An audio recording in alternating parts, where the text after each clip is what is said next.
I hunt demons for a living. It's a lonely trade. At first, you're the hero, the savior. But when the job is done, things quickly change. People realize you're as much a monster as the ones you hunt. Some demons are mindless. Those are the easy ones. Others are fierce and cunning warriors, fearless and ancient machines of destruction. The worst are the ones that talk. Words have power, and demons use them to bind you in ways that you may not understand. At least I didn't.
On your tail.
Hello, I'm here to explain to you what 10-second Ninja X actually is in just 10 seconds. 10-second Ninja X is game of completing levels in less than 10 seconds. It also features swords, explosions, electrocutions, death, costumes, death, stars, death, minigame, death. Oh god, that's not death!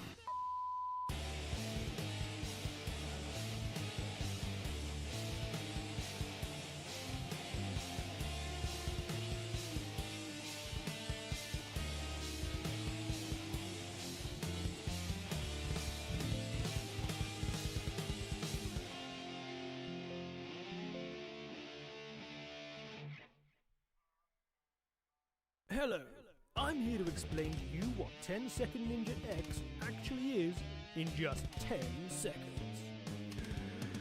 10-second Ninja X is a game about completing levels in less than 10 seconds. It also features swords, explosions, electrocutions, death, costumes, death, stars, death, minigames, death, death, death, death, death. Oh god, that's not death!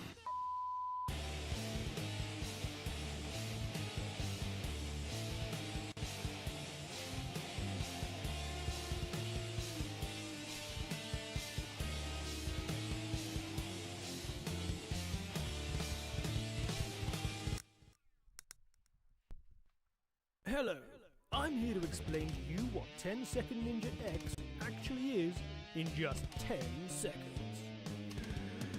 10-second Ninja X is a game about completing levels in less than 10 seconds. It also features swords, explosions, electrocutions.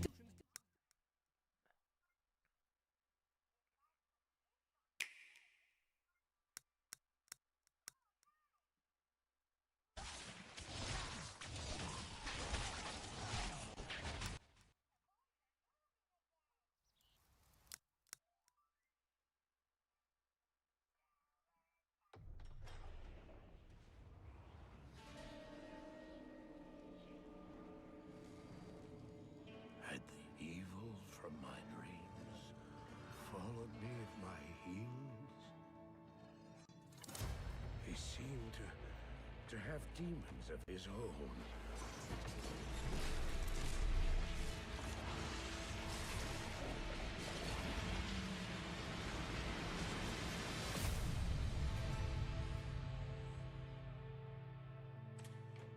I've been searching.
is a Sheikah slate.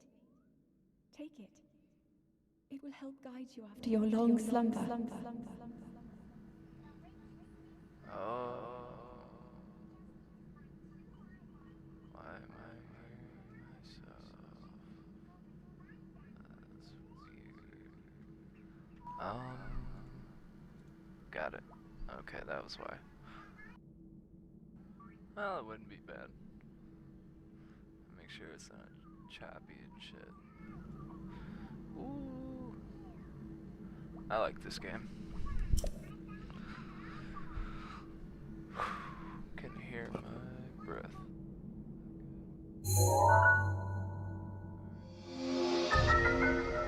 That's better. Is it better?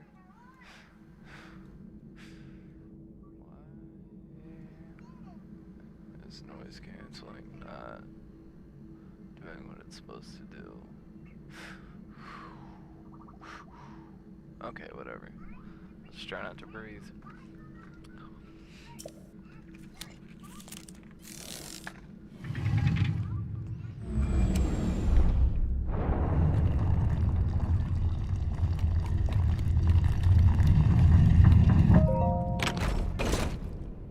My son deleted my save data.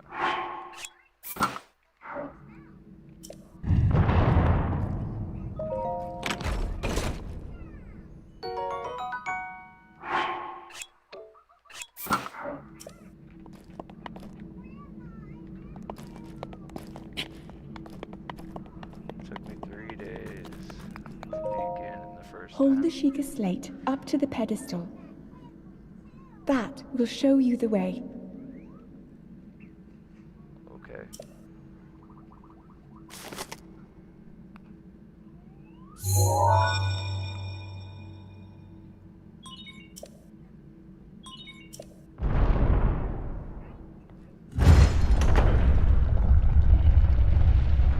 It literally showed me the way.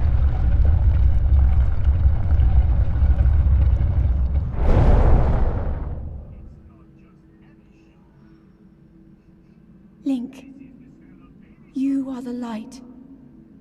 Our light. That must shine upon Hyrule once again. Now go.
The history of the royal family of Hyrule is also the history of the Calamity Ganon, a primal evil that has endured over the ages.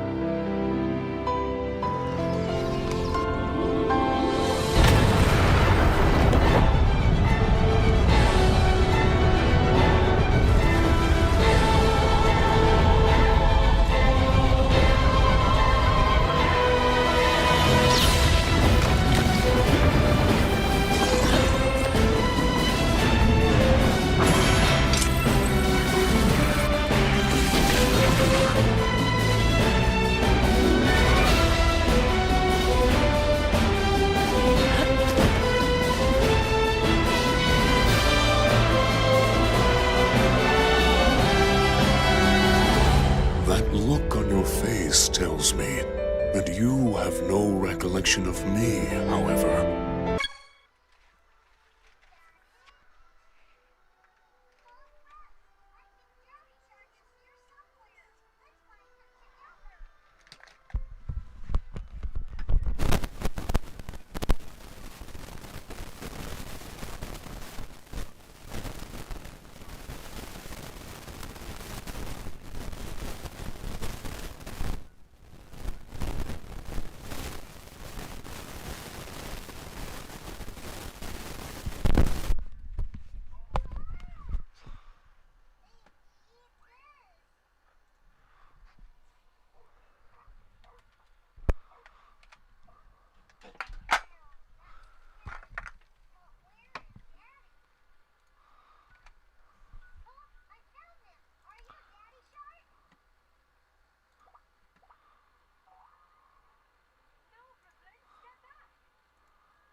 Link.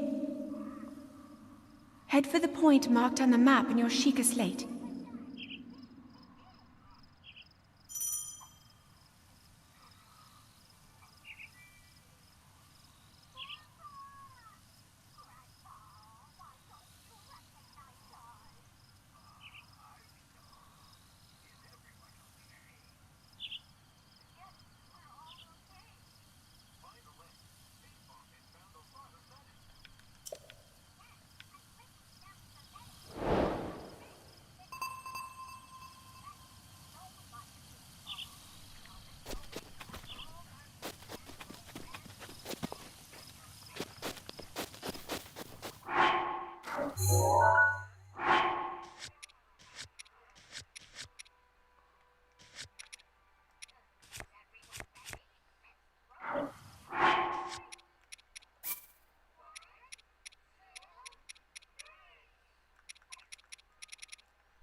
Whatever, dude.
Oh, come on! Why do I keep doing that?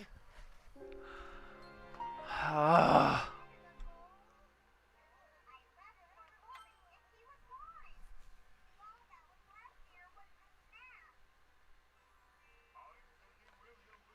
This game is fucking brutal.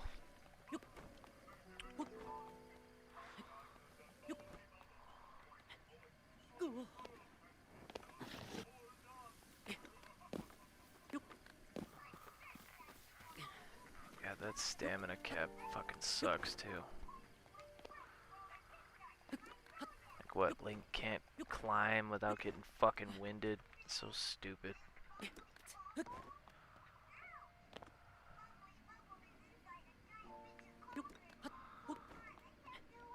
Apparently I can't climb without falling off. Are you kidding me?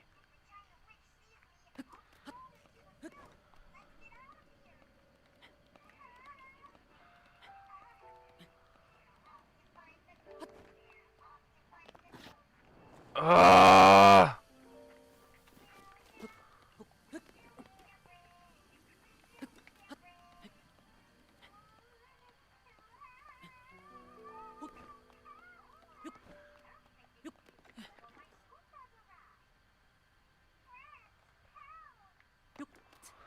This game is very well thought out.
Oh my god.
Time for the grind.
Oh, what's this now?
Hey.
Hey. There we go. There we go. There we go. There we go.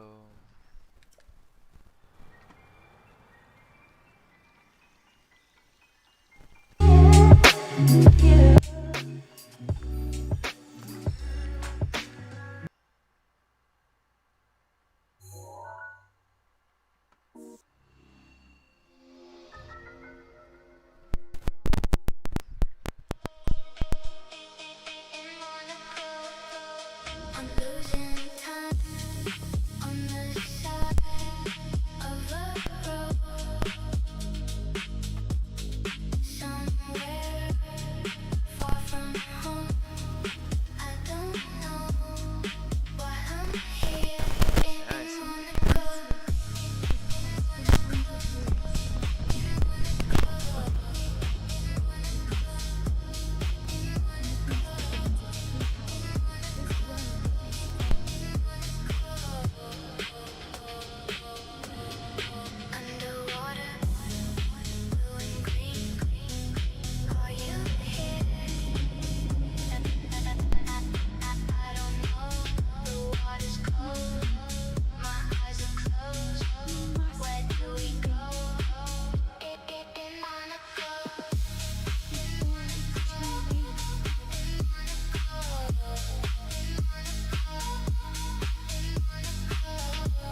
I believe, yeah. Might just set me up. Little shorty was.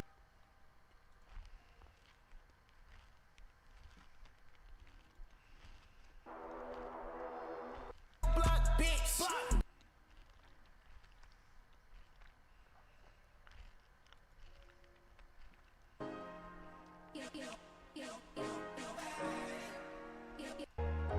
Growing up.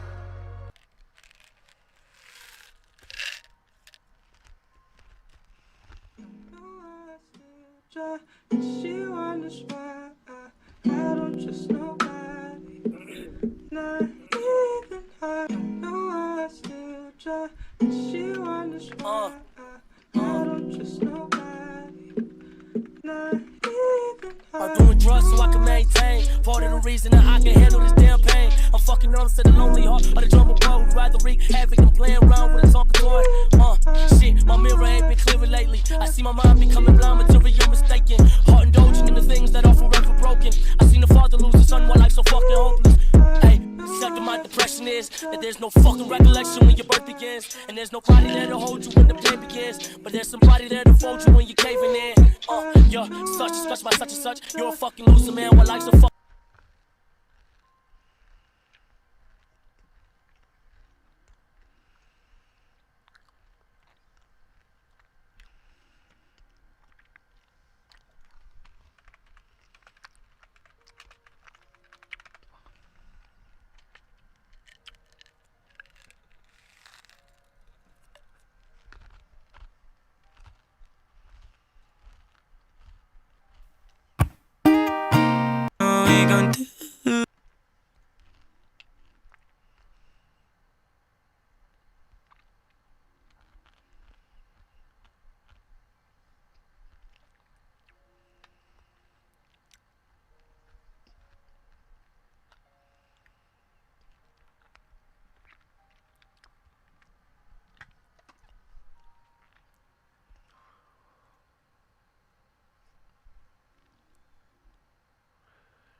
I could barely get you to feel me. To feel me. Thank God.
I have now.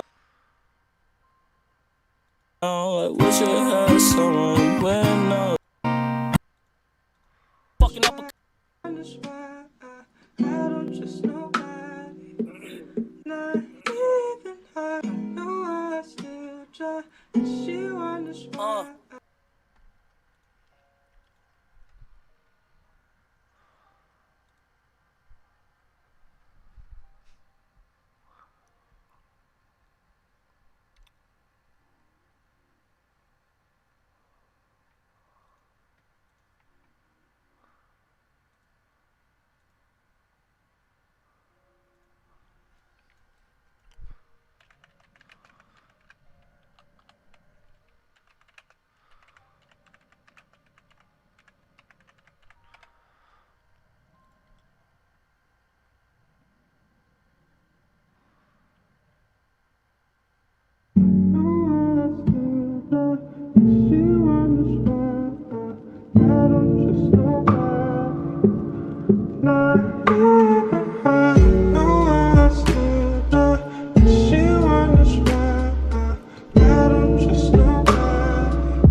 try, and she wonders why I don't trust nobody.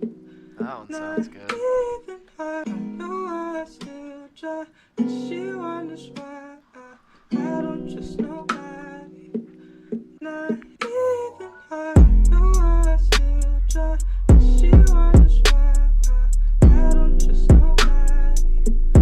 Not even I know I still try, and she wonders why I don't trust nobody. Not even I know I still try, and she wonders why I don't trust nobody. Not even I know I still try, and she wonders why I don't trust nobody. Not even I know I still try, and she wonders why I don't trust nobody. Not even I know I still try, and she wonders why I don't trust nobody. Not even I know I still try, and she wonders why I don't trust nobody. Not even I know I still try, and she wonders why I don't trust nobody. Not even I know I still try, and she wonders why I don't trust nobody. Not even I know I still try, and she wonders why I don't trust nobody. Not even I know I still try, and she wonders why I don't trust nobody. Not even I know I still try, and she wonders why I don't trust nobody. Not even I know I still try, and she wonders why I don't trust nobody. Not even I know I still try, and she wonders why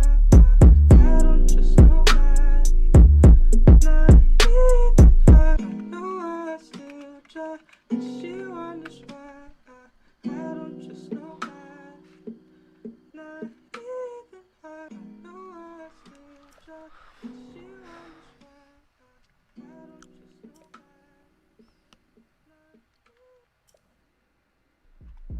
know I still try, and she wonders why I don't trust nobody.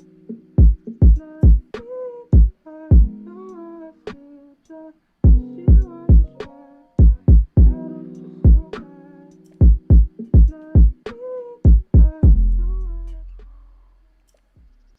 Know I still try, and she wonders why I don't trust nobody. Not even I know I still try, and she wonders why I don't trust nobody. Not even I know I still try, and she wonders why I don't trust nobody. Not even I know I still try, and she wonders why I don't trust nobody. Not even I know I still try, and she wonders why I don't trust nobody. Not even I know I still try, and she wonders why I don't trust nobody. Not even I know I still try, and she wonders why I don't trust nobody. Not even I know I still try, and she wonders why I don't trust nobody. Not even I know I still try, and she wonders why I don't trust nobody. Not even I know I still try, and she wonders why I don't trust nobody. Not even I know I still try, and she wonders why I don't trust nobody. Not even I know I still try, and she wonders why I don't trust nobody. Not even I know I still try, and she wonders why I don't trust nobody. Not even I know I still try, and she wonders why I don't trust nobody. Not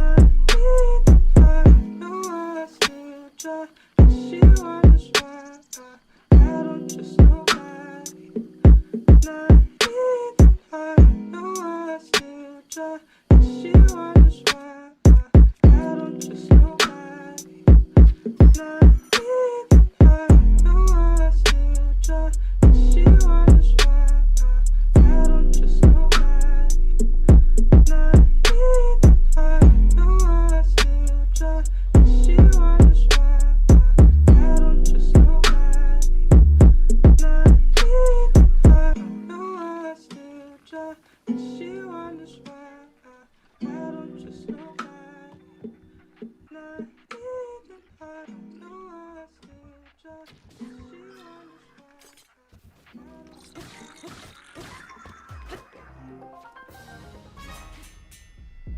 know I still try.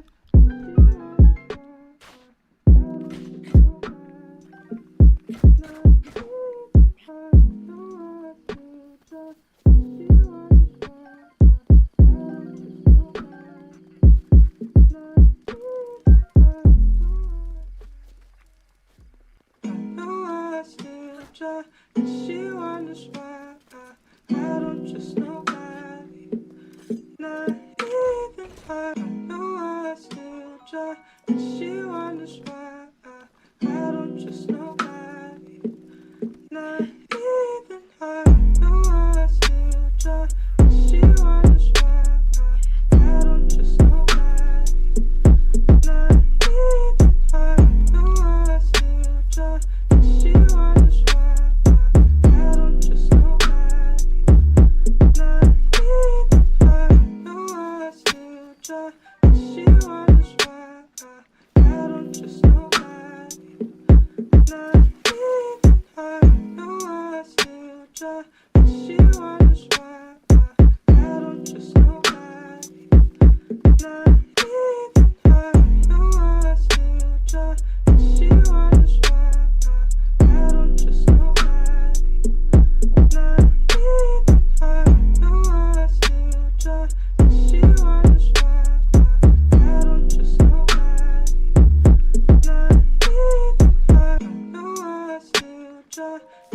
wonders why I don't trust nobody. Not even I know I still try. She wonders why I don't trust nobody. Not even I know I still try. She wonders why I don't trust nobody. Not even I know I still try. She wonders why I don't trust nobody. Not even I know I still try. She wonders why I don't trust nobody. Not even I know I still try. She wonders why I don't trust nobody. Not even I know I still try. She wonders why I don't trust nobody. Not even I know I still try.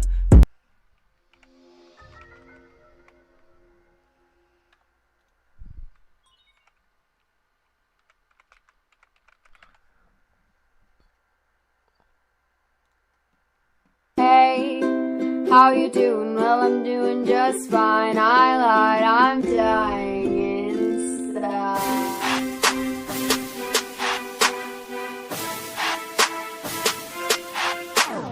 Hey, how you doing? Well, I'm doing just fine. I lied, I'm dying inside. Hey, how you doing? Well, I'm doing just fine. I lied, I'm dying inside.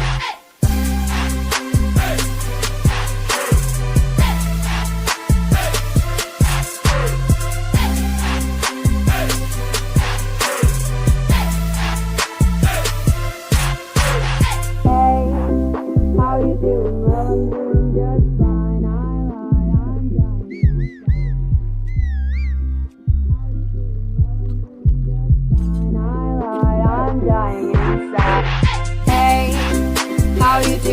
I'm doing just fine. I lied, I'm dying inside. Hey, how you doing? Well, I'm doing just fine. I lied, I'm dying inside. Hey, how you doing? Well, I'm doing just fine. I lied, I'm dying inside. Hey, how you doing? Well, I'm doing just fine. I lied, I'm dying inside.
you doing? Well, I'm doing just fine.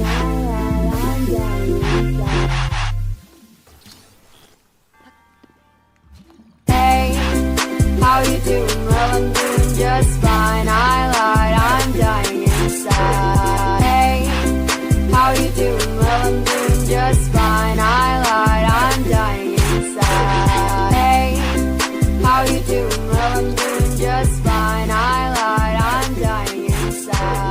Hey, how you doing? Well, I'm doing just fine. I lied, I'm dying inside.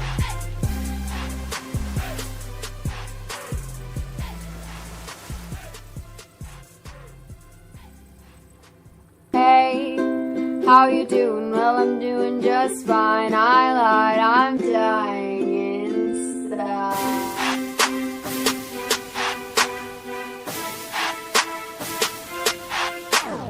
Hey, how you doing? Well, I'm doing just fine. I lied, I'm dying inside.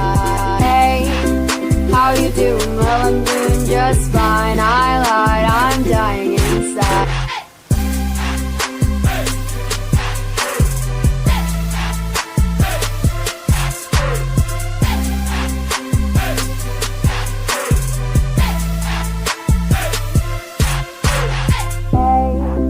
How you doing? Well, I'm doing just fine. I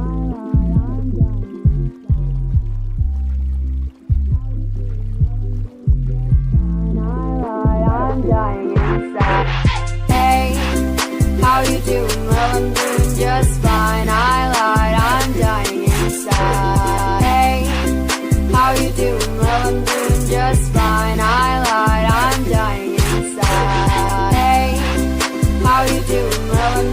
just fine. I lied, I'm dying inside. Hey, how you doing? Well, I'm doing just fine. I lied, I'm dying inside.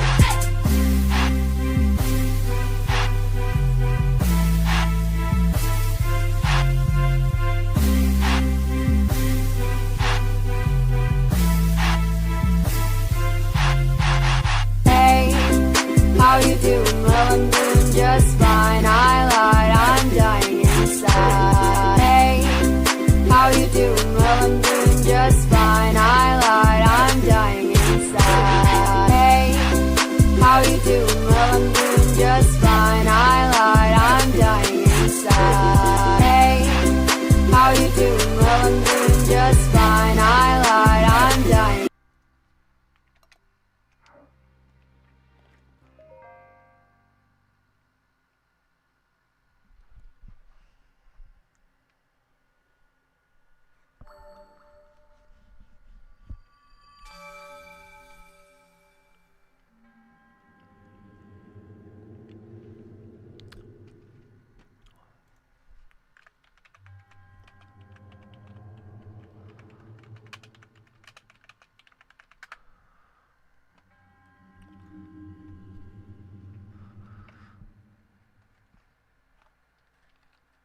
What do you think the meaning of life is?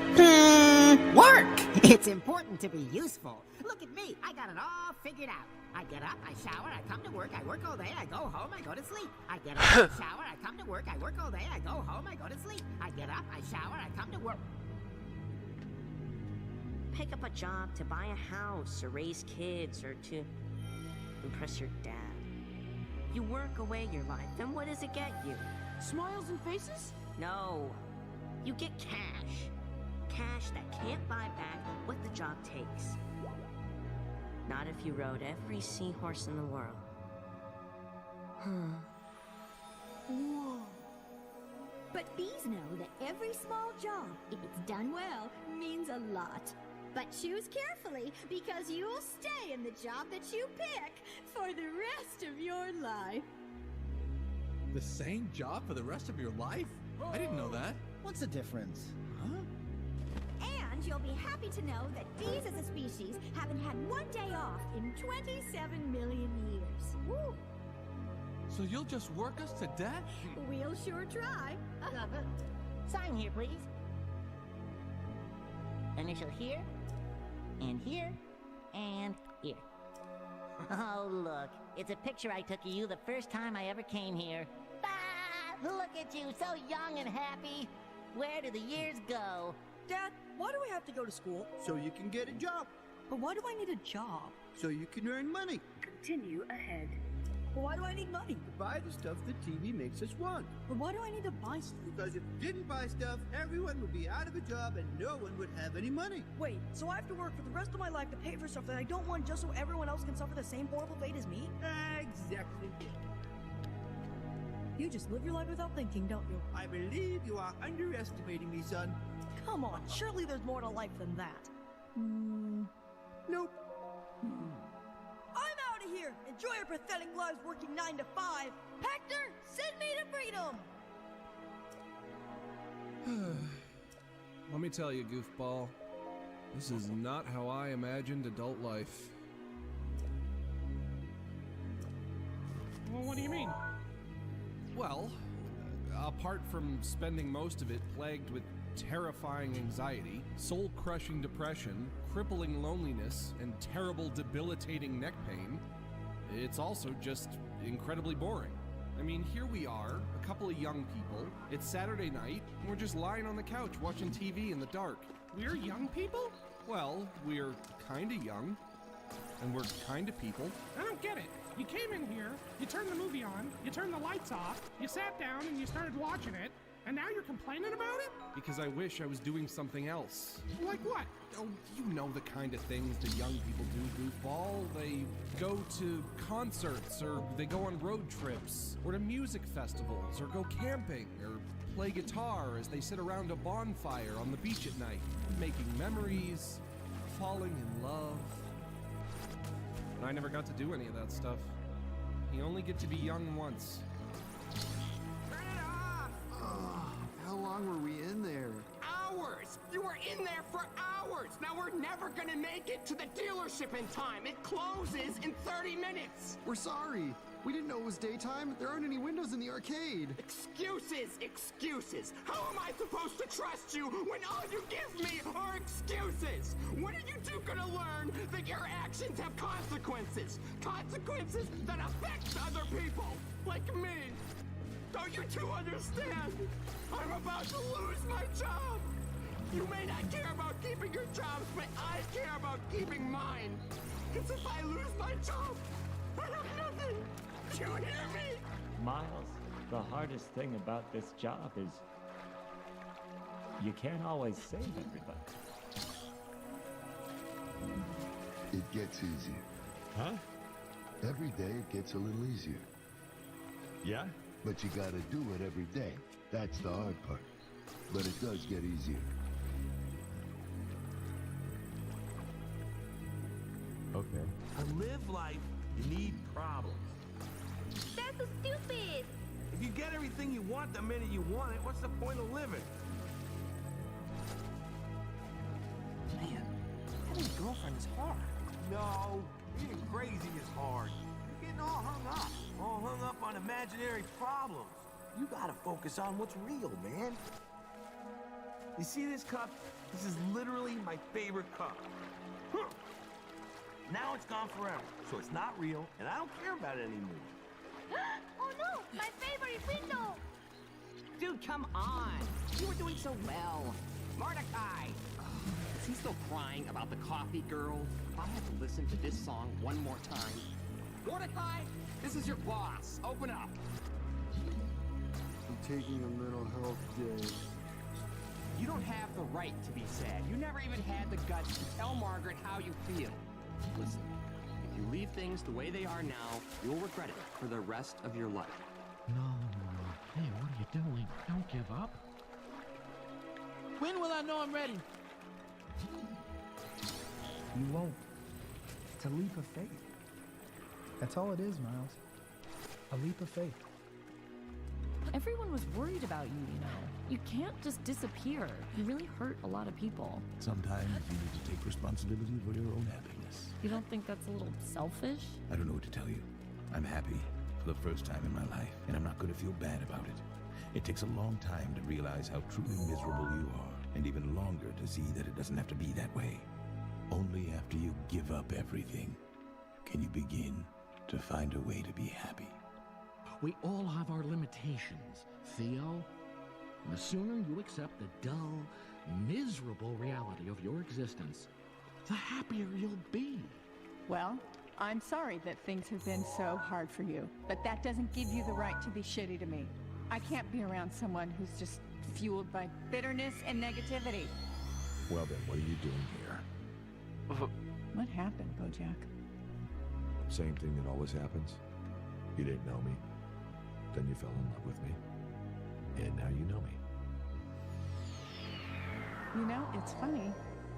When you look at someone through rose-colored glasses, all the red flags just look like flags.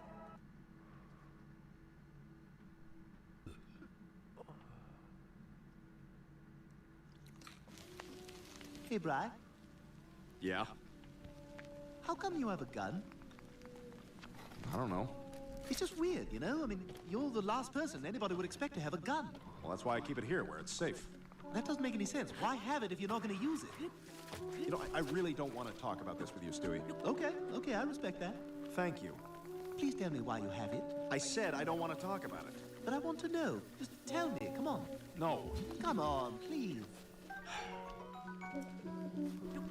I keep it in case I ever want to commit suicide, okay? Wow.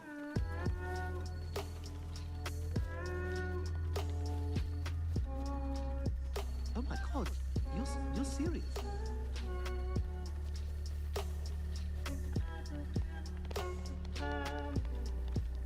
But why, Brian?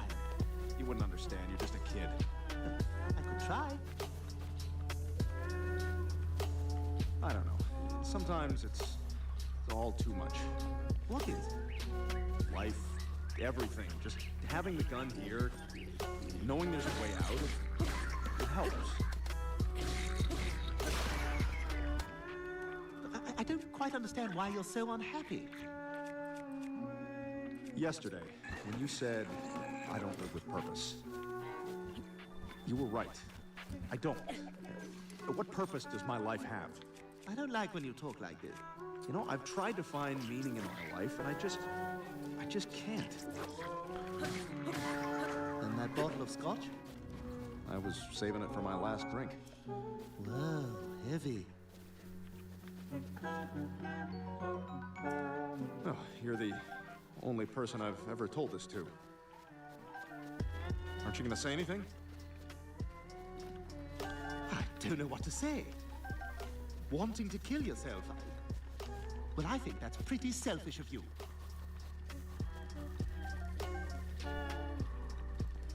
How's that selfish? What would I do if you weren't here?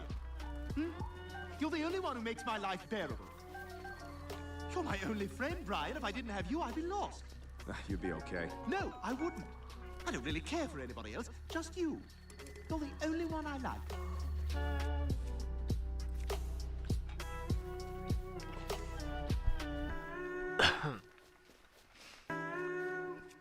Well, thanks.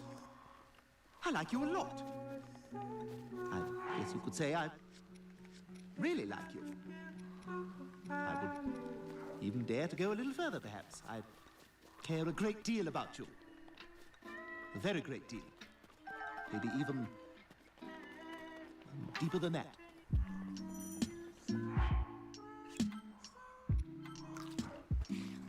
I love you. I mean, you know, not in like a, hey, let's have an underpants party or whatever grown-ups do when they're in love. But I mean, I love you as one loves another person whom one simply cannot do without.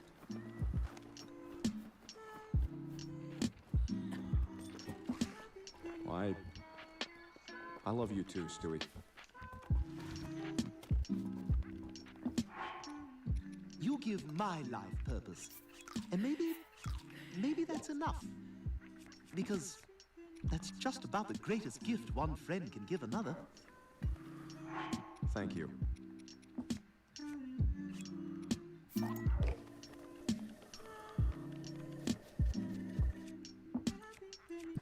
Hey.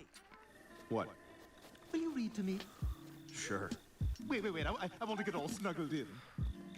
Okay, go. Chapter 1. I am born. Whether I shall turn out to be the hero of my own life, or whether that station shall be held by anybody else, these pages must show. To begin my life with the beginning of my life, I record that I was born on a Friday, 12 o'clock.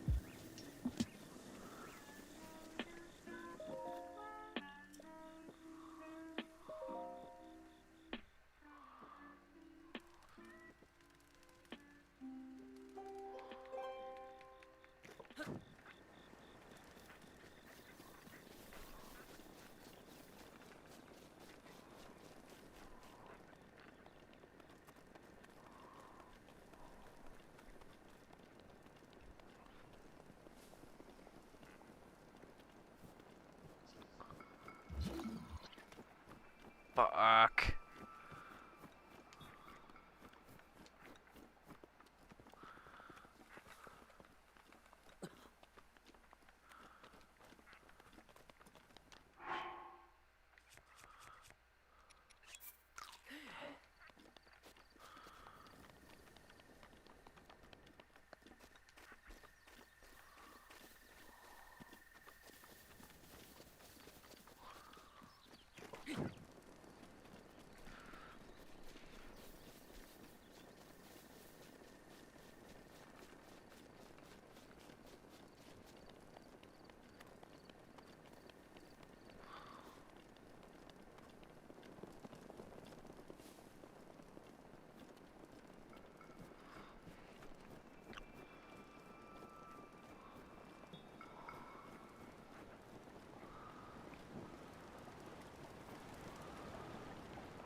Funny, huh?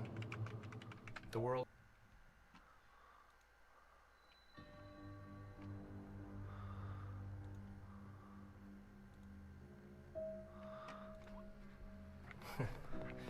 Funny, huh? The world moves on, the clocks tick, and people pretend like nothing happened, like the ones who broke you just vanished into thin air, like your pain didn't leave a crater where your soul used to be. You ever just sit in a dark room and feel like the darkness is the only thing that truly understands you?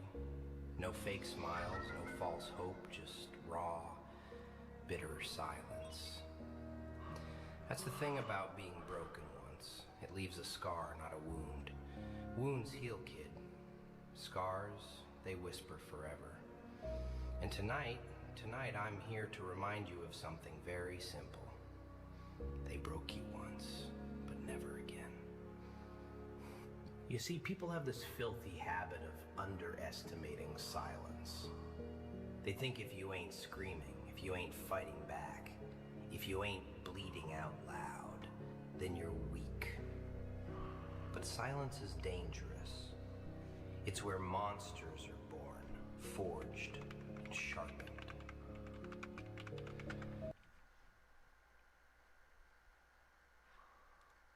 Stop! What do you think you're doing? Open the door, quick! I'm a fart. Let me out. I've got something urgent.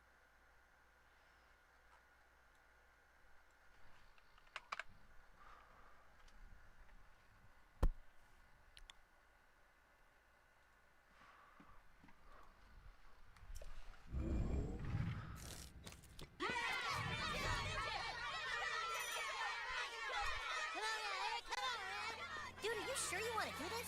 Apparently this guy has a black belt in karate. It's a midget, dude. Students, I'm going to beat the crap out of this kid to prove a point. No, dude. It can't talk. That isn't fair. I'll laugh too much.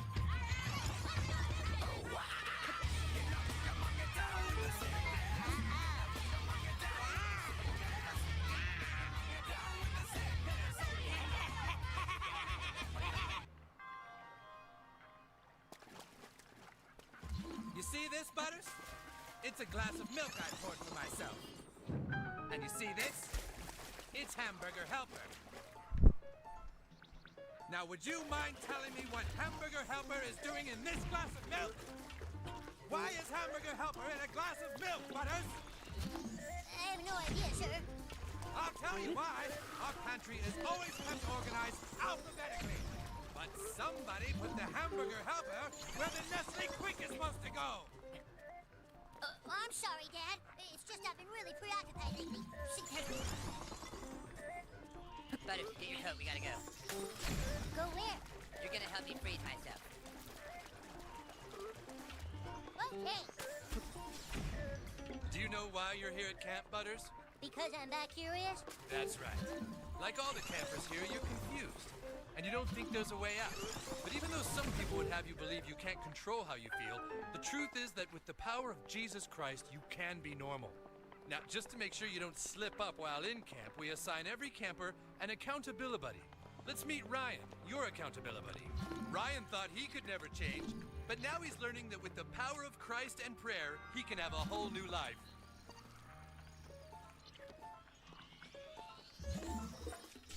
Over this way, we have the cafeteria. All the meals are served. Well, how come we gotta come all the way out here? Butters, if anyone else comes across my frozen body, they'll try to unfreeze me right away. I have to be hidden. That's good. No matter what happens, Butters, you are not to unfreeze me until the day Nintendo Wii comes out. You got it! Eric, are you sure this is a good idea? No, it's not a good idea.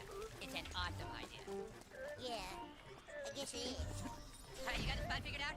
You're not gonna lose where I am, right? I got it. Big tree, oval rock. All right, now get out of here. You can't freeze too, or else we're both screwed. Get out of here, you asshole! You're gonna ruin everything! Oh, jeez. Yes. Come on. Freeze. Freeze.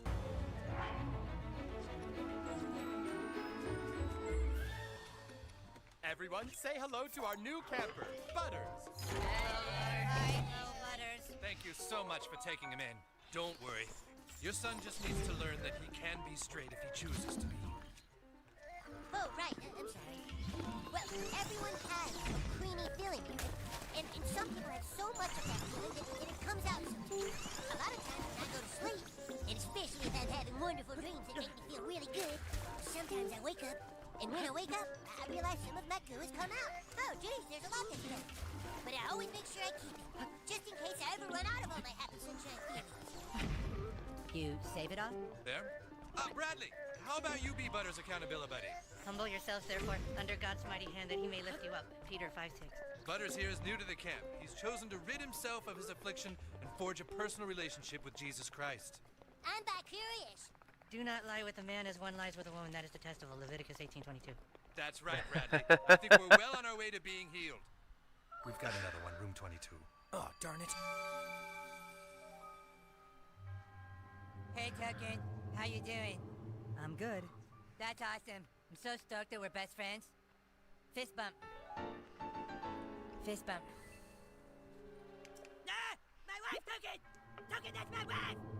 Okay, really? No, Tucker! Stop beating my daughter! No! No time to waste. Let him have him. Let me cow. Tucker, get the bass guitar out of your basement and meet me over at my house. What? We don't have a bass guitar. Your family's black, Token. There's bound to be a bass guitar in your basement somewhere. The Cartman store is open. 2 donuts and a pack of licorice, please. 2 donuts and a pack of licorice. Hello, Tony, the usual.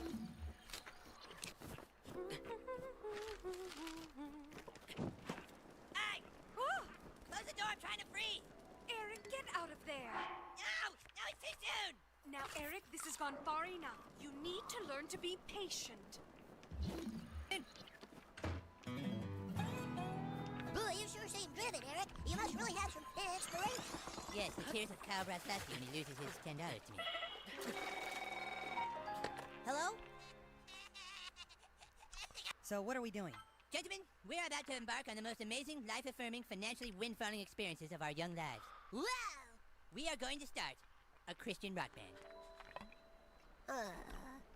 I'm out. Wait! Walk out that door, Token, and you'll regret it the rest of your life.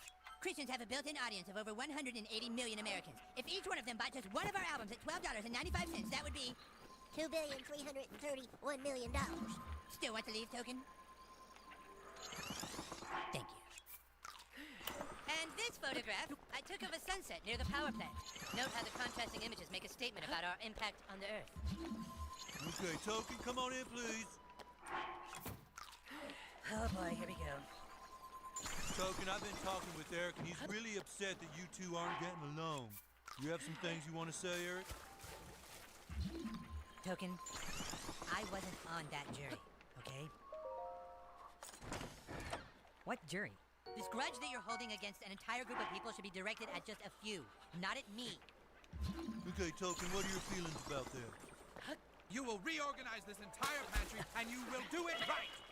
Okay, but Dad, you gotta listen to me. Kids at school are starting to change. They've been You do it right now, or you're going to be grounded! You got that? Yes, sir. Jeez. Nobody will even listen to me.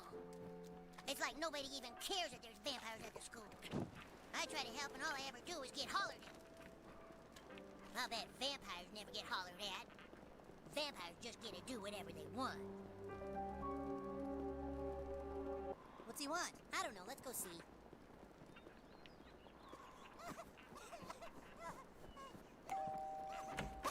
Why'd you call us? It's so sweet. You guys said it is so sweet. God damn it, Carmen, what?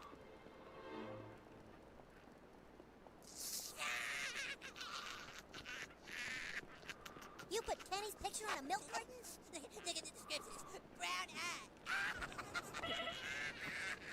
That isn't funny, Cartman. Oh, it's so completely funny. It's insanely funny. No, it's not, Cartman. You know, there really are couples out there who are missing children. No, there aren't. Jesus, grow up, you guys. Okay, shush. Okay, shush. Check it out. Hey there, Clyde. Hey. What's going on? Eric and Jenny came up with the funniest joke ever. Say, Clyde, do you like fish sticks? Yes. You like to put fish sticks in your mouth? Yes. What are you, Clyde? A gay fish? Who you said you have fish sticks in your mouth? That makes you a gay fish! Token, got a question for you. Token, do you like fish sticks? Fish sticks? Yeah, I guess so. You like putting fish sticks in your mouth? Yes. What are you, a gay fish? Hey, look, there's Kevin Stolen. Hey, Kevin, do you like fish sticks? Hey, Mackie, you like fish sticks? Fish sticks? Yeah, I like fish sticks. Oh, hey, Peterson, buying fish sticks, I see. Yeah, I like fish sticks. What are you, Peterson, a gay fish? These kids at school, they want... What keeps a family together, Butters? A well-organized pantry. That's right! If you keep putting food back under the wrong letter, it all goes wrong! My goo doesn't come out every night, but I sure do seem to have a surplus of it. Butters, do you think your goo might work on someone else? I don't know. I never really thought of it that way.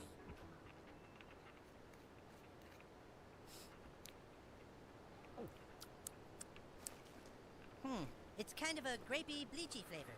Do you feel warm and compassionate? Holy shit, I think I do. Platinum album! Platinum album! Gotta make a platinum album before Cal. Hi, Eric.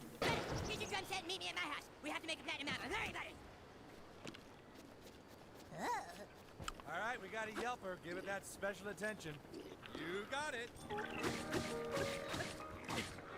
So you're one of Yelmer's special blessed.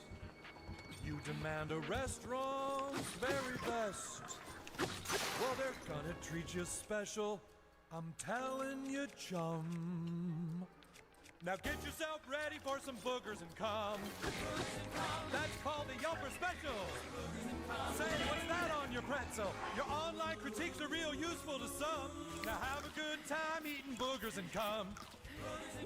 Someone farted on your salad, but your decor critiques are valid. You think you're special like you ain't number one? Well, there's a whole lot of special in boogers and cum. How about some feces with your flounder? You like that creepy quarter pounder? What's that spice that feels tangy on my tongue? Oh, that's a yuzu pepper, along with some boogers and cum. Dad!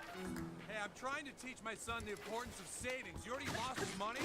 Oh, Mr. Marsh, don't worry. We can just transfer money from your account into a portfolio with your son, and it's gone! This line's for people who have money with the bank only. Please step aside. Carmen, you hike me the ball, then somebody run, and I'll throw it or something. Ready? Ready! You guys are toast. Yeah, we're gonna pound your heads in. We'll just see about that. Set. Set. Damn it, Carmen! What's the matter? Carmen farted! No, I didn't. That was just my shoes.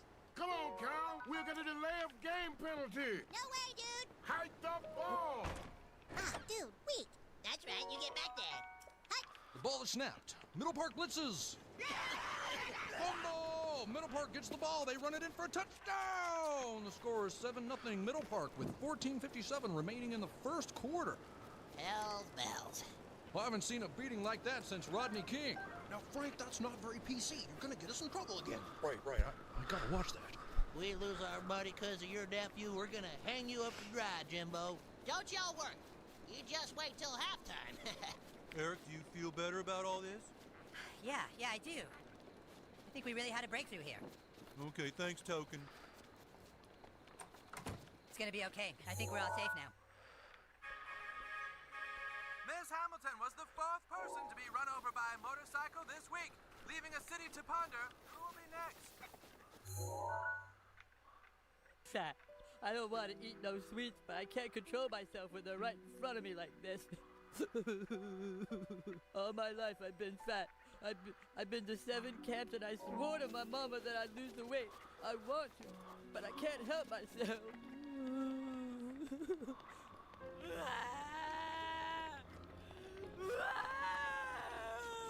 All right, Miss Hilton, we'll find you another dog.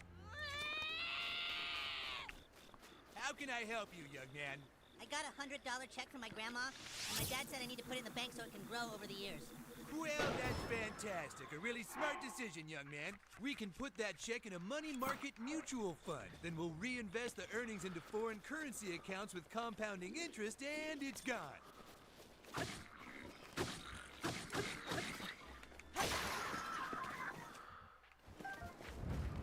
What? It's gone. It's all gone. What's all gone? The money in your account. It didn't do too well. It's gone. What do you mean? I have $100. Not anymore, you don't. Yeah, I finished my chores, so I came over a little early. Hey, are you guys all sleeping over too? No, these guys were just leaving. Weren't you guys? Come on, let's go. Wait, I can't let this happen. Butters? Yeah, Kyle? Don't you think it's a little strange that Cartman keeps asking you to stay over? Kyle? What do you mean? I mean that What he means is that he's jealous that you've taken his place as my new best friend. But grow up, Kyle. Change is a part of life. Yeah, grow up, Kyle. So what do you want to do first, Eric? You want to play a game or just chit-chat for a while? Well, actually, Butters, I think we better hit the hay pretty soon. But it's only 6:30. Yeah, and I'm exhausted. If you're not sleepy yet, I have some more of that nighttime cold medicine you can drink. Hey, Chad, you know what you need? You need a friend. I do? Yes, a chocolate friend. Mr. Candy Bar doesn't judge you, Chad. Mr. Candy Bar likes you just the way you are. Look at how yummy and sweet he is.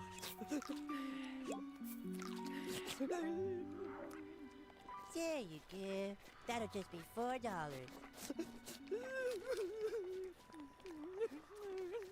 There you go. Ow! Okay, you win. Say uncle. Uncle! Now say, Carol Ann, don't go into the light. Carol Ann, don't go into the light. There. Now you all see that I am not limited by my size. I have proven my point. My work here is done. Well, what can I do to get back I'm sorry, sir, but this line is for bank members only. I just opened an account. Do you have any money invested with this bank? No, you just lost it all. Then please stand aside for people who actually have money with us. Next, please. Hey! Hello, Mrs. Farnickel. How are you today? Making a deposit, are we? Great. We can just put that into your retirement account and make it go to work for you, and it's gone. What? Sorry, yeah, that's gone. Please step aside for people who actually have money with the bank. Next, please. I wrote a poem. Is it okay if I read my poem? It's called I Was Not the Bullet. I was not the bullet. I was not the gun. I was not the juror that set the shooter free. I was not the trigger. I was not the hate. Nor was I the judge. But still, you judge me? I was not the black family mourning for the death. Ooh, somebody shout out children. Lord, what we do now? And I was not the verdict. This isn't a poem. It doesn't even rhyme. It's going to rhyme, Token. Just hold on. I was not the shooter. I was not the gun. So, Token, you should be cool while we're all here at SKU. Can I go back to class now?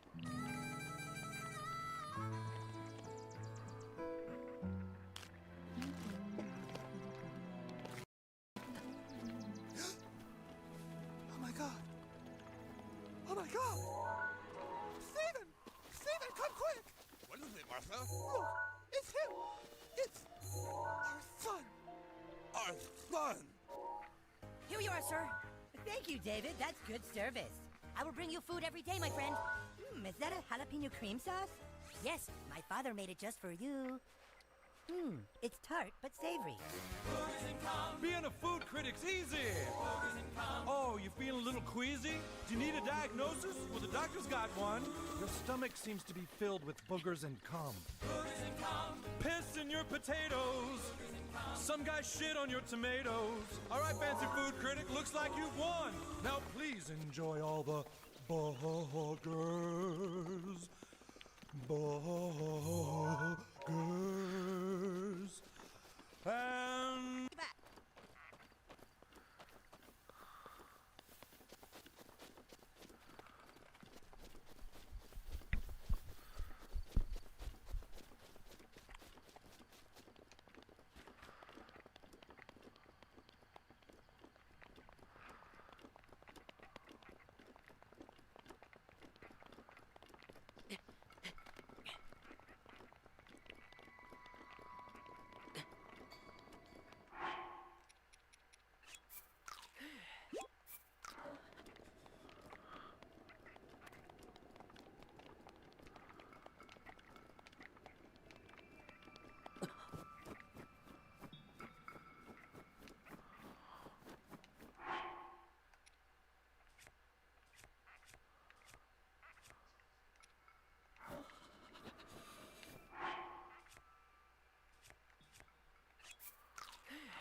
Look, I'm doing like fine by any measure, you know, but I still live in a one-bedroom apartment because that shit is rent controlled. And when the Asian people, when we find a good deal, we're never letting that shit go. Yeah. That apartment is about to be generational. It's gonna get passed down to my nephew, his kids, and all that. It's mine now, basically. I don't want to buy a house. I live by myself. And I'm scared of ghosts. I've seen enough movies to know that ghosts only haunt houses. Not one-bedroom apartments. Yeah. I've seen enough Hollywood movies to know that ghosts only haunt rich people's houses in the suburbs, preferably with a newborn baby. Because they got way too much to lose. Shit is high stakes. I live by myself. I ain't got nothing to lose. A ghost come haunt me, I just move. Worst come to worst, I lose my security deposit. Fuck it, you know?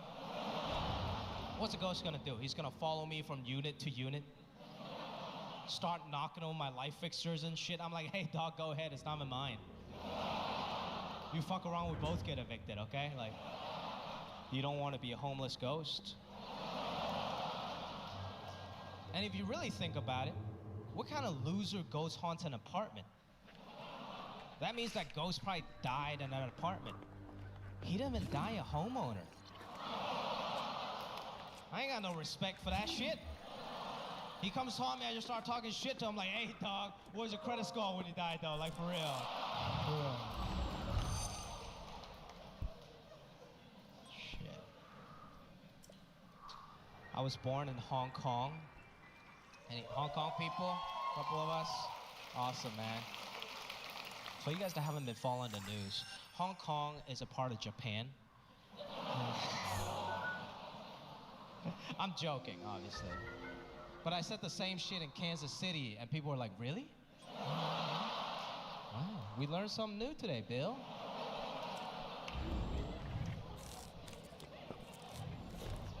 I did a show in Kansas City. I don't know why either. People are very nice in Kansas City. I'm not gonna say like they're racist or anything like that, but they're just like curious. Like they're watching me like they're watching an episode of National Geographic. And a pack of giraffe just ran by. And they're like, oh, never seen one of those in real life. Looks majestic. This one kid in Kansas City came up to me after the show. Very nice kid. This is what he said. He was like, Jimmy, thought you were really funny, man. I don't mean to offend you. That's when you know you're about to get offended. Like, I don't mean to offend you, but when I first saw your poster, I thought you were gonna play the violin. I was like, I do, motherfucker, just not right now. shit. Keep it a secret.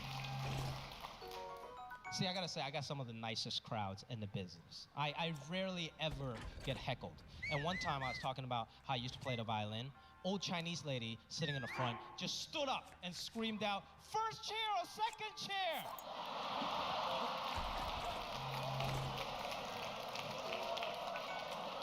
And I was like, "Thanks, ma'am. Fifth chair, actually, fifth chair." It wasn't very good. It wasn't good. It wasn't good.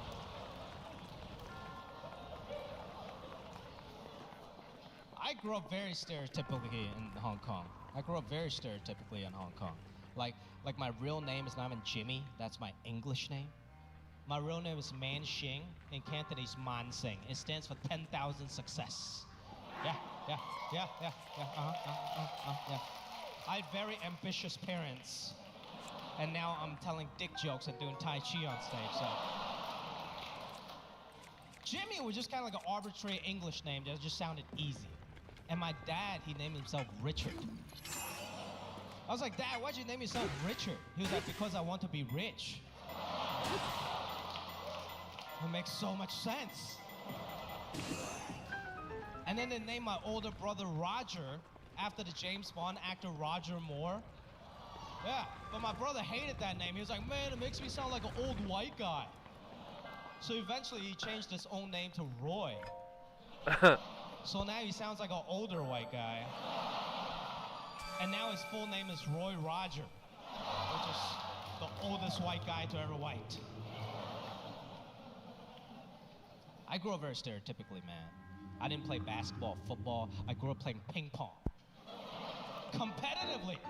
That was a serious national sport back home, man. You know, I didn't go to any like fun summer camp, space camp. My dad sent me to a ping pong training camp in Guangzhou, China. I almost died. It was 100 kids competing for one spot on the national team. It was basically Fortnite with ping pong paddles. We took that shit seriously, though. My dad would take me to every practice, every tournament game, and he always tried to give me a pep talk before every game. But you know, Asian parents, they're way too honest. So every pep talk just turned into an insult. Like, he'll come up to me and be like, Jimmy, you're going to play well, okay? Even though you're slow, even though you're weak, and you suck. And then he would just walk away.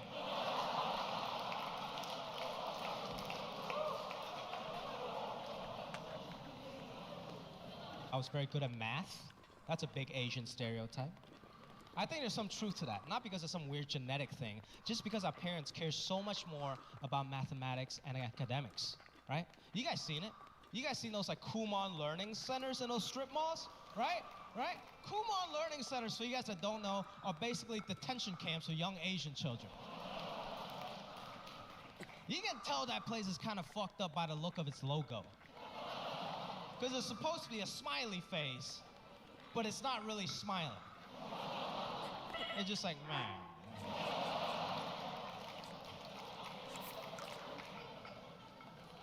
My parents were way too cheap to send me to Kumon. They got a different strategy.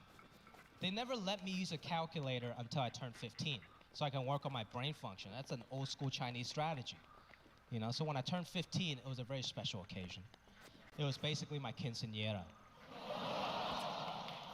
My dad just gave me a TI 83 Plus.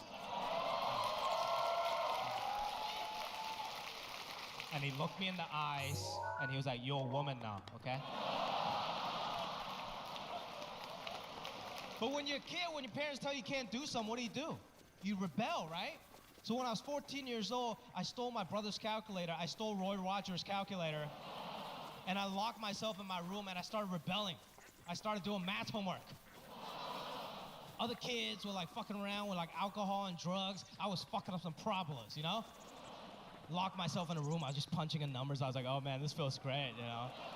It's so wrong. It's awesome. My dad was pissed. He was knocking the other side of the door. He doesn't like locked doors in the house. And he was screaming. He was like, Jimmy, what are you doing inside? Come out right now. I know you're in there using a calculator. Come out right now. I was so scared, I didn't know what to do. And he unlocked the door and he came in. I went into full panic mode, so I just threw away the calculator and I pulled out my pants.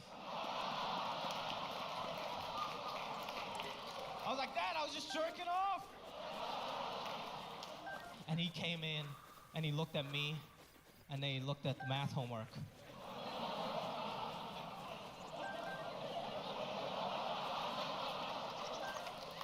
And he was like, good, good, very good, very good, very good. You must have really liked math. That's good. That's good. Keep it up. Because there's nothing that will make your Asian father more proud than to see his son jerk off to his math homework.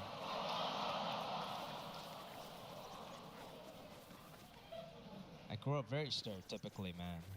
But all these things, playing the violin, being good at math, my names, those things weren't stereotypes when I was growing up in Hong Kong because everybody was Asian. Everyone was good at math. It didn't become a stereotype until I came to this country when I was 13 years old, and I automatically became the weird foreign kid. Like, I didn't really even know how to speak English. I learned English how you guys will learn Spanish, just on paper. But if I would have dropped you off in Mexico when you're 13 years old, you would have died.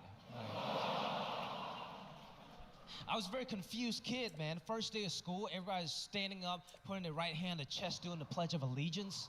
I didn't know what was going on. I was like, did I just join a cult? What the First day of school, this girl came up to me. She was like, hey, what's up? I didn't know what that meant, so I just looked up. I was a very confused kid. All these little customs I wasn't used to. Like the first day of PE class. First day of PE class, we had to change in our gym clothes. I've never done that. Everybody was wearing boxers, and I was still wearing tighty-whities. And this kid, this bully next to me, he was being real mean. He was like, hey, look, the Asian kid's wearing tighty-whities. That's gay. And I was like, oh, really? Is that what it means? I had no idea. And I put on my gym shorts, but my mom had bought me gym shorts that was my exact size and extra small. So that wasn't very cool because it came down mid-thigh. And apparently back in the day, that was called a John Stockton. And the same kid next to me, that bully next to me, he's like, hey, look at it. Hey, don't wear your pants like that. Pull your pants down, man. Pull your pants down. And I was like, who's the gay one now?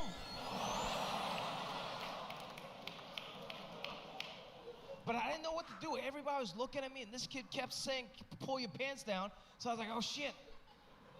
I've seen Shawshank Redemption. Maybe this is just how it works in America. So I start pulling down my shorts all the way down to my knees, all the way down to my ankle. And the same kid, the bully next to me, is like, hey, what are you doing? Don't pull him down all the way. That's gay. And I'm like, what is not gay in this country? And apparently this other kid next to me is like, hey, don't pull him down all the way. Just sag him a little bit. Just sag your pants. And I didn't know what sagging your pants meant. Apparently that's a cool hip-hop thing, to pull your pants down halfway down your butt. So you show everybody your asshole. And apparently that's the only not gay way to wear your pants in America. I had no idea. See, we live in a very frivolous society, man. Everybody loves to brag about how much shit they have, how much money they make. We all brag, we're all guilty of this. We all just do it in subtle, different ways. Like white people, for example. White people never brag about how much money they got. They always just brag about how expensive their life is. Like, oh, Joey just started private school. It's so expensive. And our remodel is totally going over budget. Oh, and you wouldn't believe how much money we spent going to Fiji. I'm like, okay, Katie, I see your life, okay? It's a luxurious. Good for you, okay. Black people, on the other hand, a lot more straightforward. Black people just tell you exactly how much money they spent on something. It's great. You guys seen it? Like my black friends or even like rappers, right? They love to brag. They're like, this car, $80,000. My mama's house, $500,000. This chain, $1 million, man. I'm like, okay, you clearly don't have your priorities straight. But I appreciate the honesty. People love to brag about how much money they spend. Asian people, on the other hand, we do the exact opposite. We love to brag about how little money we spent on some shit. Because the art is in the savings. You never pay full price. Like my mom, her catchphrase is guess how much? Guess how much? Yeah, that's our people. You guys ever play guess how much? My mom would come home with something new, like a watch. She would be like, Jimmy, guess how much? Guess how much? I'm like, Mom, I don't know. It's a very nice watch, like $5,000. And she was like, no. It's $200. Jimmy, my house, this house, guess how much? Guess how much? I'm like, Mom, I don't know. You live in a very nice house, like $1 million. She was like, no. It's half off. Someone died in it.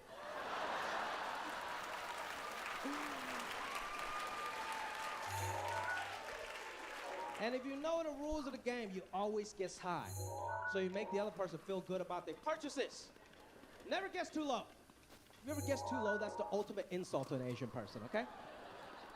One time my mom came home with some new shoes. I guessed too low. I've never seen her so disappointed in me. She's like, Jimmy, guess how much? Guess how much? I'm like, Mom, I don't know, very nice shoes, like $200. She was like, oh, you.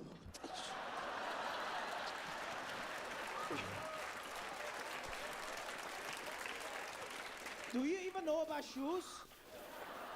These are $500 Jimmy shoes, okay? Better Jimmy than you.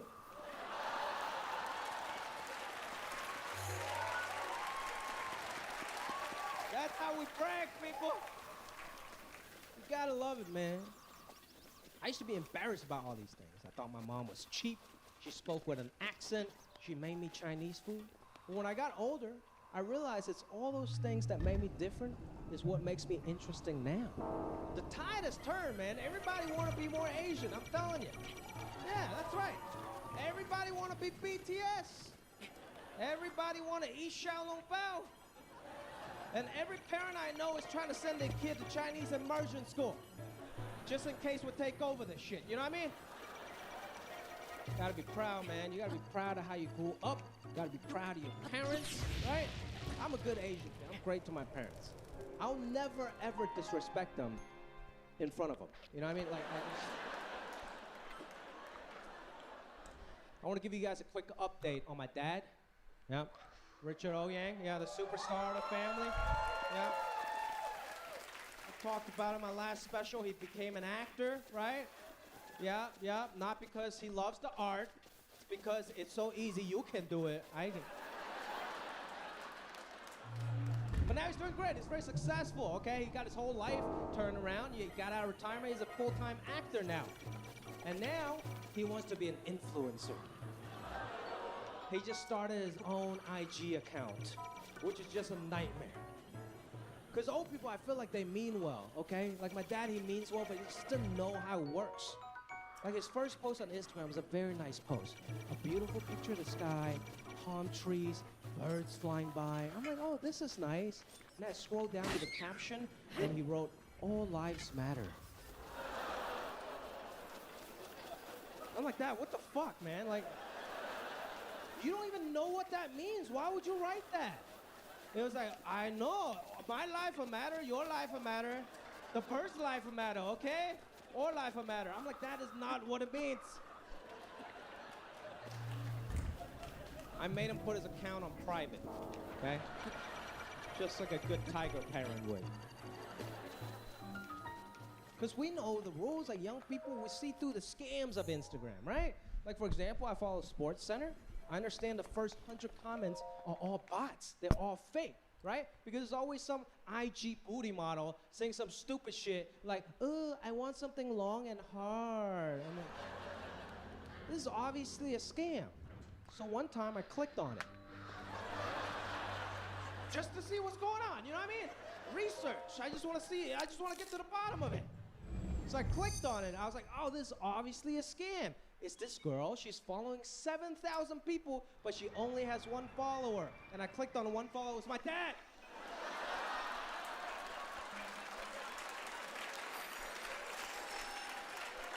He's like, my life will matter, her life matters too, okay? My dad just from a different generation. He has like a weird beauty standard.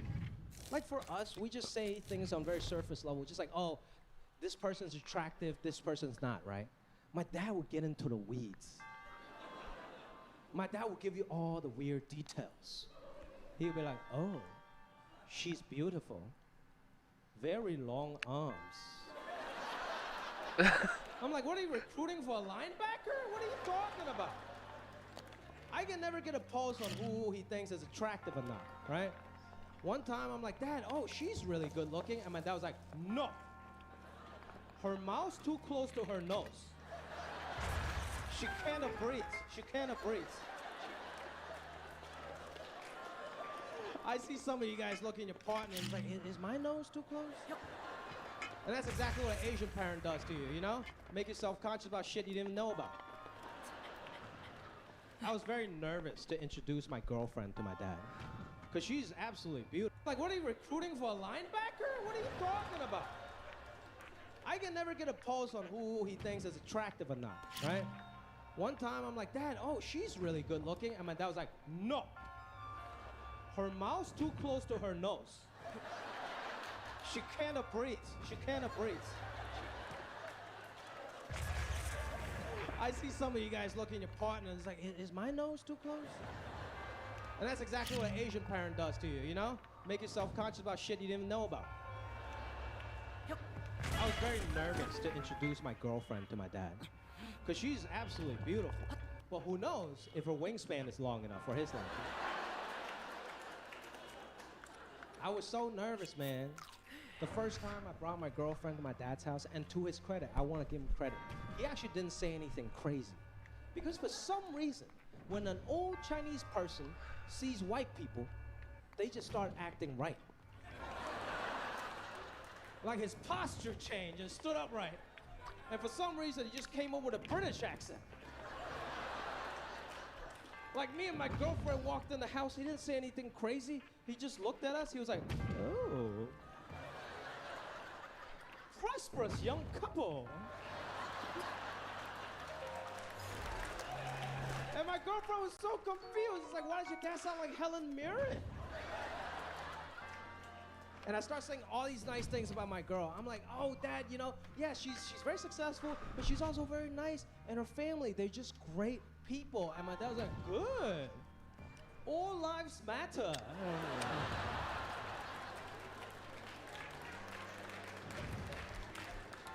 I love my dad, man. I love my dad. He's a great dad. He's a funny guy, you know? And we did a lot of father and son bonding growing up. Like, for example, I'm a big basketball fan. I love watching the NBA. Yeah. Actually, I grew up a Los Angeles Clippers fan. Yeah. Because my dad was cheap, okay? Because the Lakers and the Clippers play in the same stadium, the Clippers tickets were half price.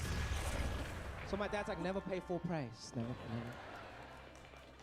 That wasn't even the most embarrassing part. The most embarrassing part was when we exited the stadium. When we exited Staples Center, there'll be hot dog street vendors out there, right? Latino brothers selling bacon wrapped hot dogs for $5. I love those things. And my dad would go up and haggle with them. He would go up and be like, okay, I give you $5 for 2 hot dogs.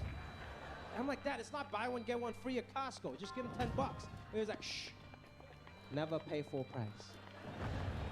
Okay, I'll give you $8 for 2 hot dogs, final offer. And the guy didn't care, he's like, no, it's $10. And then my dad, this is his strategy. He just announces in front of everyone, make sure everyone hears him. He's like, okay, we walk away. I'm like, Dad, I don't care. I don't think he cares if you walk away. Don't walk away, I'm hungry. He's like, Jimmy, it's better to be hungry than to pay full price. And then my mom comes up behind us with 4 hot dogs. And she was like, guess how much? All these weird American things I wasn't used to. Eventually, I learned how to speak English by watching a lot of TV, mainly BET Rap City. Because that was my shit. I want to be cool, and nothing cooler than BET Rap City, right? Every music video was a slice of somebody's American dream. The first music video I saw was Jay-Z's Big Pimpin'. You guys remember that shit? Jay-Z's Big Pimpin' was the greatest music video of all time. It's Jay-Z and his boys on a yacht pouring champagne on this beautiful woman's face for like 4 minutes. I was like, this is America? It's amazing. That's all I wanted to do. Like, before I even wanted to get into stand-up, that's all I wanted to do. I want to be a rapper. I want to be like Jay-Z and Big Pimpin'. So I started my own rap group in high school. It's a true story. It was me, my black friend Julian, and my other friend Yuji, who was half black and half Japanese. So we had perfectly 1.5 black dudes and 1.5 Asian dudes. And we called ourselves the Yellow Panthers. I know. I wish I was making this shit up, but I'm not. The Yellow Panthers was a real rap group, and we had a real rap song. It was called Underground Railroad Builder.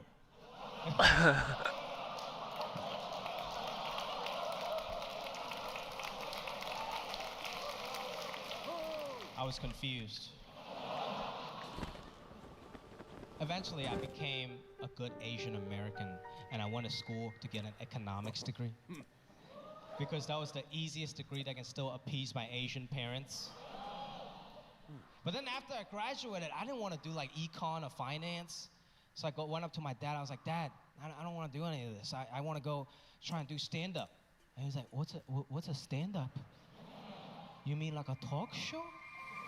I was like, yeah, sure, talk show, whatever you want to call it, okay? But I want to go pursue my dreams. And he was like, no. Pursue your dreams, how you become homeless. I was like, no, Dad, things are different now. We're in America, okay? In America, we're supposed to do what we love. He was like, no. Everyone does what they hate for money and use the money to do what they love.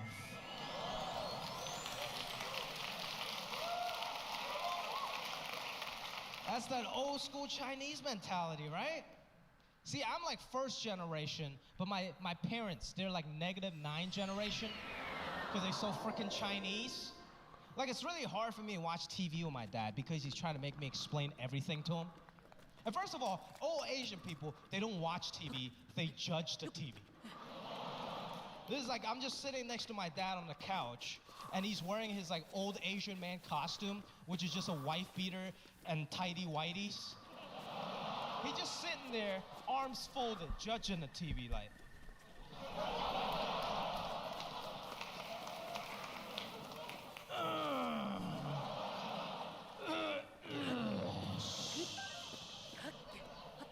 He just makes random noises around the house.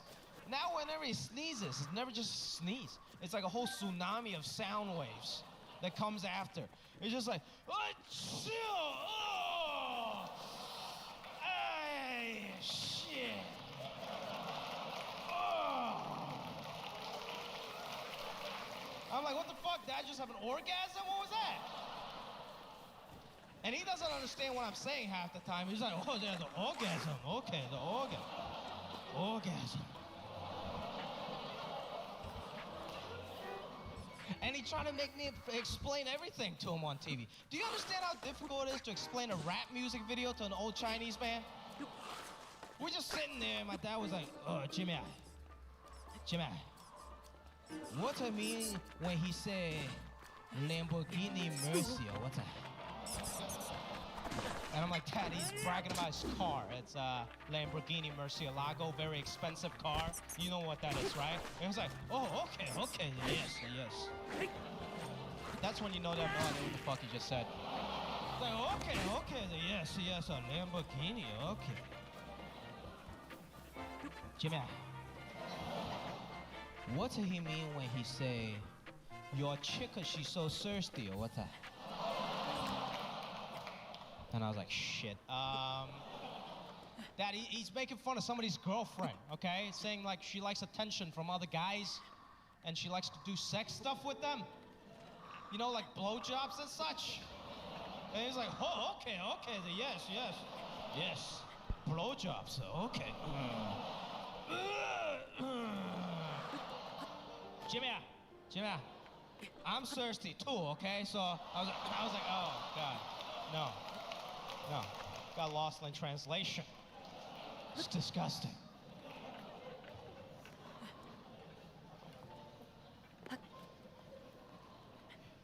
I don't know if you guys know this, but I came from an acting family. But it's not really like Angelina Jolie and John Boyd. I guess I'll be Angelina Jolie in that equation. My dad is also an actor, but he started acting after I did.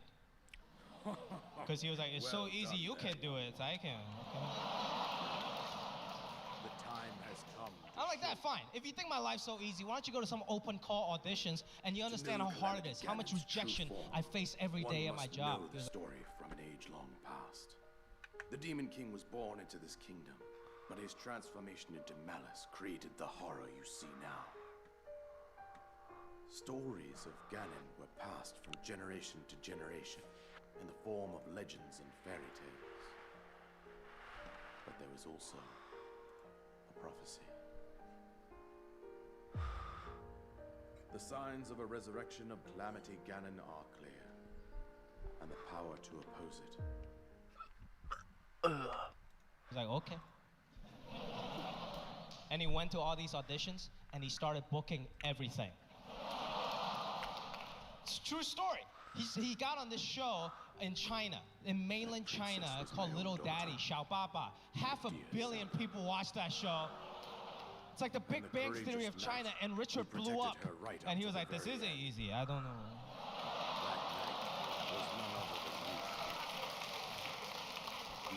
My plan completely backfired. And my aunt in Shanghai, she watched the show, and she'll call the house in LA, and she's like, congratulations, Richard. You're such a good actor. Did your son teach you how to act? And he's like, no, I'm a natural. Oh, that's very good. You and your son, same business, you know? You two are very funny. He's like, no, Jimmy's not a funny. I'm like, that's bullshit, okay? You got one good role, good for you, I'm happy for you, but you're not a real actor yet. Real actors, we gotta cry, we gotta laugh. Do you even know how to cry in front of camera? He was like, yes, I just think about how much you suck at ping pong.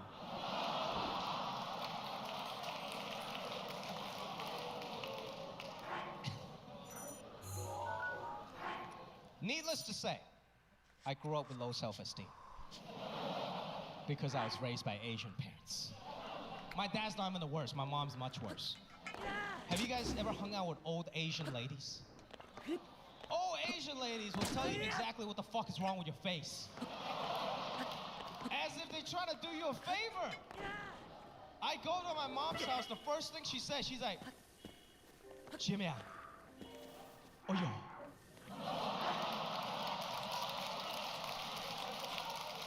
Oh yo. Why is your face so fat? Your clothes look homeless. And your hair. Oh, yo. It's a gay.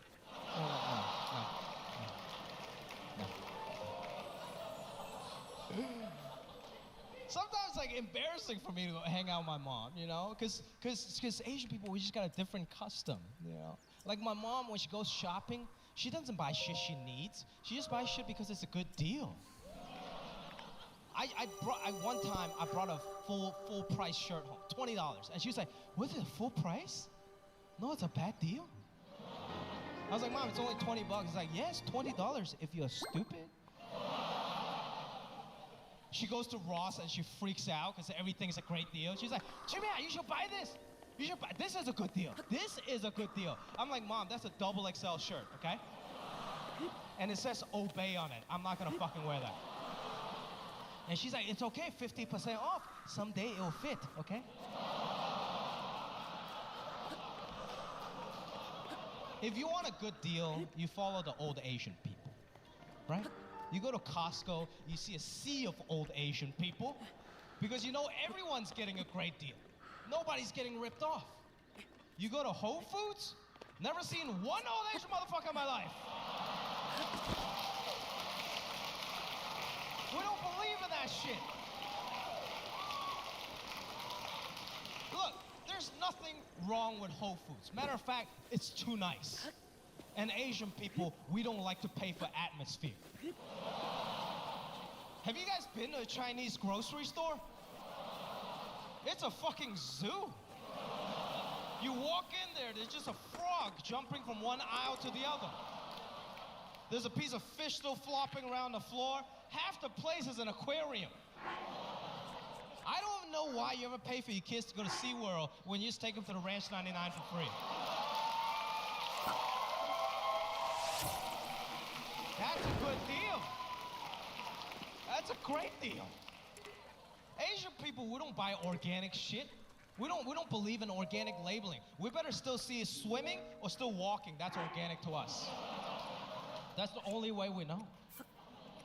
All my friends in LA, all my hipster friends, they're like, Jimmy, you gotta eat organic, man. Those regular stuff you eat, they have growth hormones in them. It's gonna fucking kill you. I'm like, really? Growth hormones?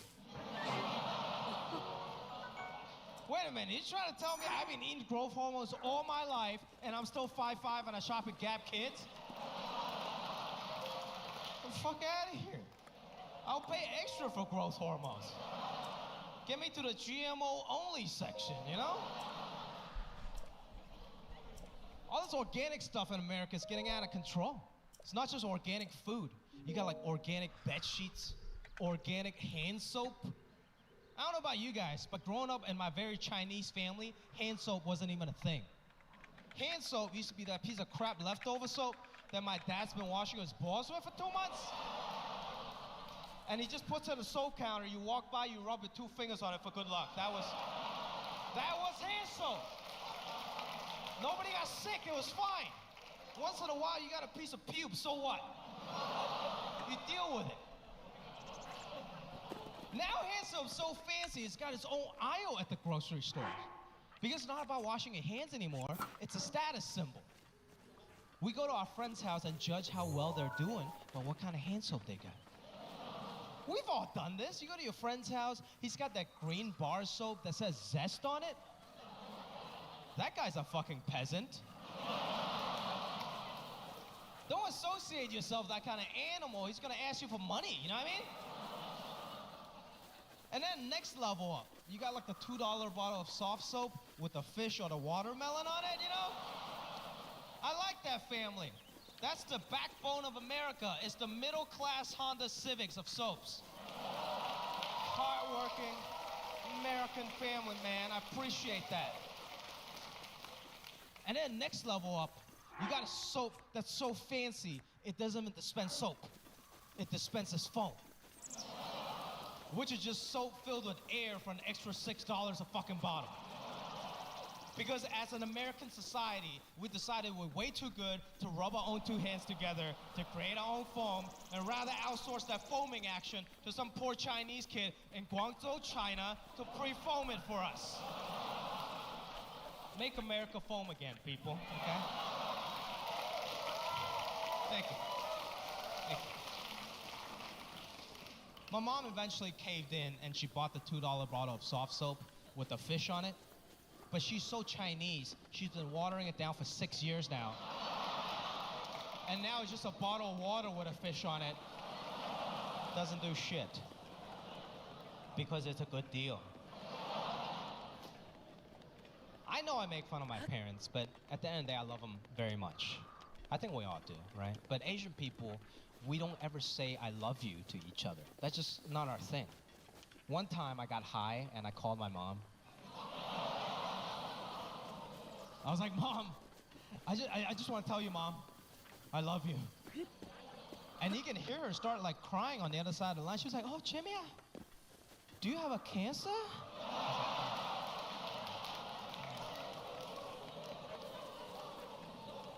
We just got different ways of showing love. Like when I see my grandmother, I don't give her a hug, I just give her a solid handshake. We're not about that hugging, and Asian grandmas, they're the best. You give her a handshake, she's like a vending machine. You give her a handshake, out comes a red envelope. And you gotta pretend you don't want that shit. You're like, no, please.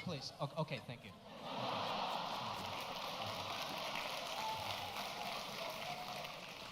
That's just how we show love.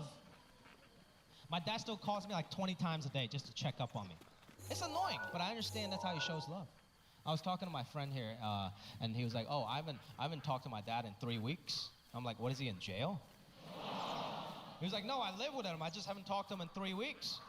I'm like, you do understand, if I don't call my dad back in 3 hours, he's gonna call 911. 911, what's your emergency? My son is dead. It's like, sir, is everything okay? Is your son dead? He's like, no, but he's dead to me. Okay, bye.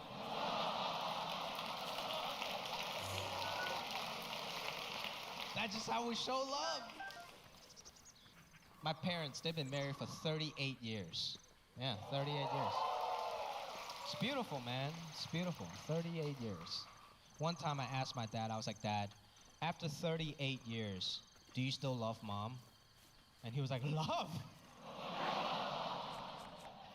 Your mom married me to escape communist China. It's not love, it's a good deal. That's how we show love, people.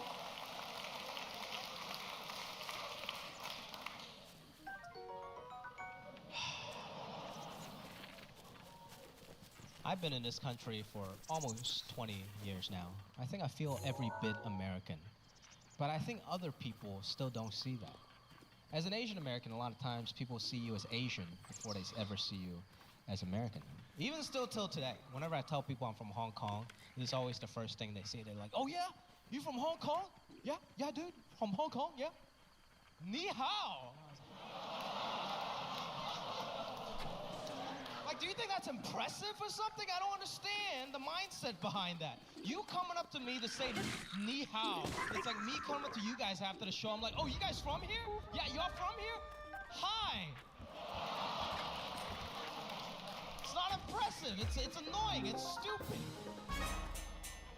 I don't even like going to Chinese restaurants with some of my friends anymore, because this is what they do to me every time. They're like, Jimmy, you speak Chinese?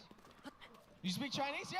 Order in Chinese, bro. They're gonna hook it up. Order in Chinese? Bro, order in Chinese, bro.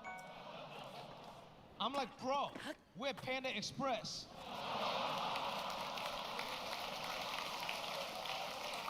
She's Mexican. Like, what?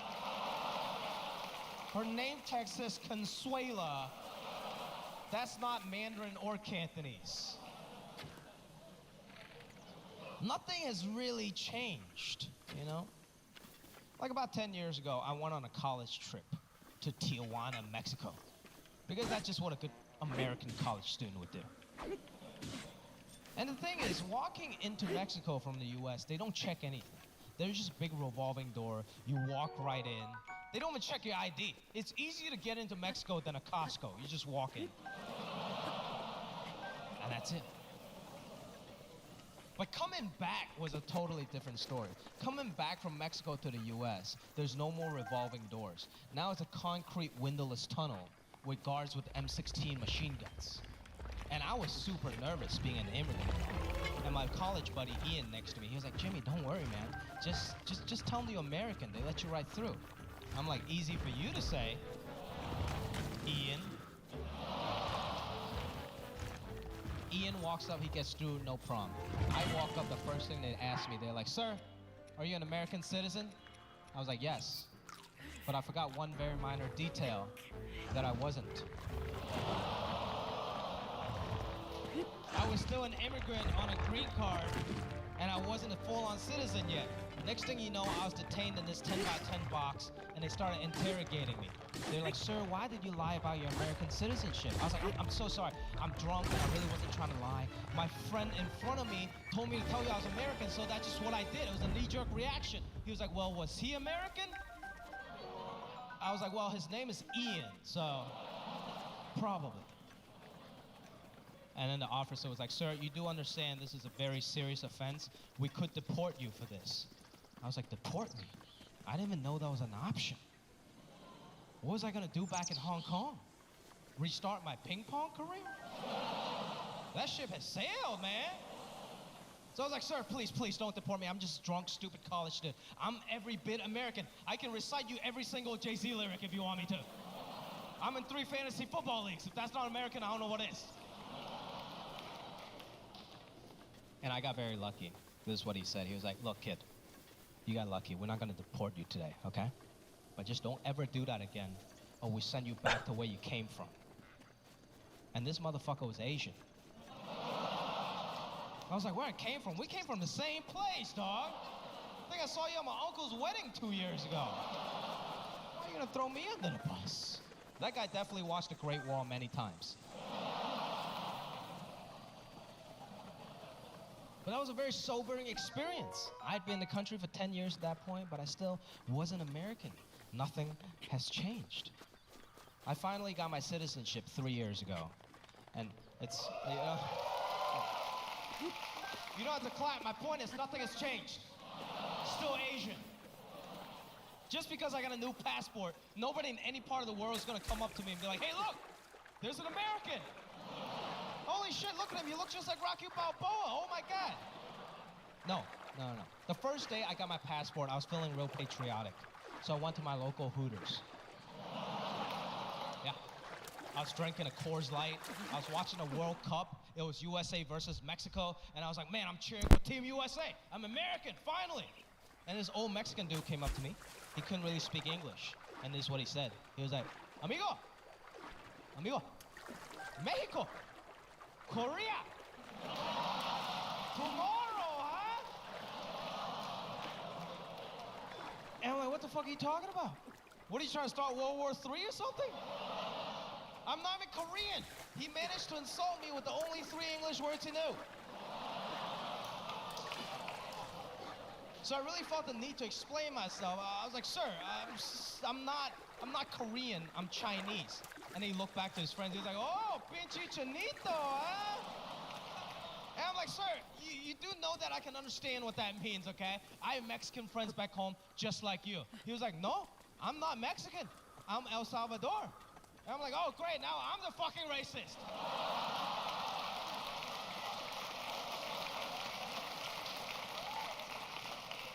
Nothing has changed. The first time I used my American passport, I was feeling real good.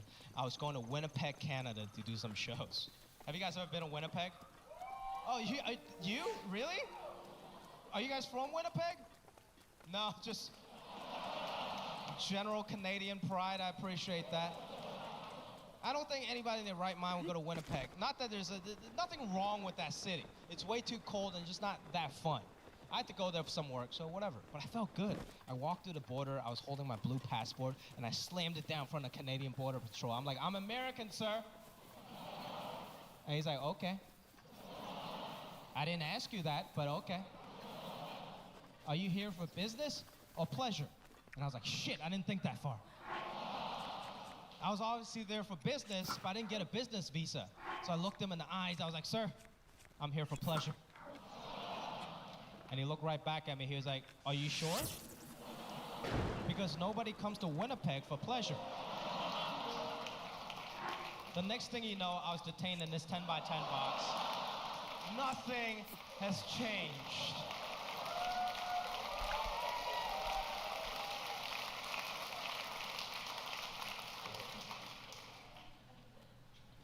I was hanging out with Julian not too long ago, 1/3 of the Yellow Panthers. We're just in LA on Melrose getting some brunch, and that's how you know 2 minorities had made it. Avocado toasts. We're just chilling, minding our own business, right? And this old man came up to us, old guy. He's wearing a hat that said Vietnam and Korea War vet. I was like, damn, this guy really hates Asian people. Like, he survived us twice. I better be careful. But he was actually a really nice guy. He was a really nice guy, complete stranger. And he came up to me and Julian. He was like, guys, what you guys are doing right now, it's exactly the civil rights that I fought for in the 60s. Keep it up. And he just walked away. I was like, what the fuck? I didn't know there was a civil rights march for avocado toast. I was unaware. And Julian was like, no. He's trying to say that he fought for the right for an Asian man and a black man to hang out in public with no judgment. That's beautiful, right? I was like, no, he didn't. Jackie Chan fought for that shit in Rush Hour 1, 2, and 3, okay?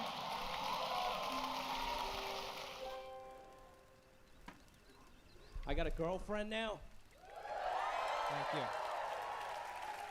I love her very much, man. She's an amazing person. She's very successful. My girlfriend's a venture capitalist. Yeah, fucking jackpot, right? You know? It's great, it's great. For you guys that don't know what a venture capital means, it means that I'm the poorest person she knows. And what that really means is I'm her sugar baby. So it's great. That's right, that's right. Gender equality, that's what I'm talking about. It's time for men to get taken care of, that's right. See that brother high-fiving his girl? Appreciate you, man. Fellow sugar baby, come on. That's right, that's right. I love her, man. I'm trying to be a better boyfriend. I'm new to this like boyfriend stuff, right? I used to take everything so personally. Like every time we get into a fight, I'm like, babe, why are you mad at me? I'm the perfect boyfriend. Wrong answer. Fellas, if your girl's mad at you, you can't take that shit personally because it's not even about you. She doesn't even know what she's mad about. You just happen to be there, you know what I mean? You're a victim of circumstance, man. So it's not your job to engage in an argument, it's your job to diffuse the situation. You gotta jujitsu that shit until you get to the bottom of the real problem. Like the other week, she was mad at me about something. She was like, babe, I feel like we don't even like go on date nights anymore. I'm like, okay. I hear you. But what's really going on?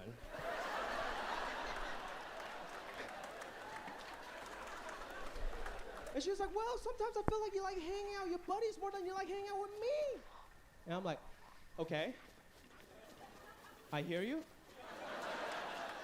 But what's really going on?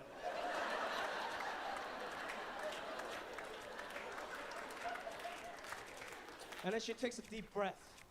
And she was like, remember last week on my birthday? Heather brought a cousin and she didn't even know my name. I was like, see, that's your problem right there. Ain't got nothing to do with me. Heather's cousin's a bitch, you know? Fuck her, man. Let's focus our energy on her. I'm trying to be a better communicator, man. My girl always wants me to talk about my feelings. She's like, babe, I wish you'd talk about your feelings more. I'm like, I feel fine. What more do you want me to say? I don't know. I'm not that emotionally involved. I don't know what else. I'm fine. But don't keep asking me that. Because the fifth time you ask me that, I might not be fine. The fifth time you ask me that shit, some dark shit is gonna come out. It's like, babe, how are you feeling? I don't know. I'm angry all the time. Because my dad yelled at me after ping pong practice. See, guys and girls, we're just different, man. Girls are so emotionally evolved. You know, we even hang out different. One night I came home early. My girl was having a girls' night at the house. I've never seen anything like that. The TV was off. 7 girls sitting in a circle, making direct eye contact with each other. Every candle in the house was lit. And I walked by, I'm like, what is this witchcraft? And I just backed into my own room. Fellas, we hang out different. Guys, when we hang out, we sit in a straight line. TV on full blast. 0 eye contact with each other. My girl came home early. She was so confused. She was like, babe, you guys didn't talk for like 6 hours. I'm like, yeah, isn't that fucking awesome? That's us. That's guys. But in a relationship, it's important to speak the same language. My girl asked me, she was like, babe, what's your love language? I'm like, what? She's like, you know, your love language. Like, how do you convey love to your partners and loved ones? Like, for example, a love language could be words of affirmation. I'm like, words of affirmation? I was raised by Asian parents. I've never heard one word of affirmation in my life. Nobody ever told me, Jimmy, you're so great, you can do it. They're like, don't fuck it up. Their love language was verbal abuse. I'm trying to figure out my love languages. Physical touch, right? It's another love language. Nobody touched me until I was 22. I'm not familiar with that. What are some other love languages? Acts of service. What? I like every woman just screaming out at their partner. Acts of service. Gift giving.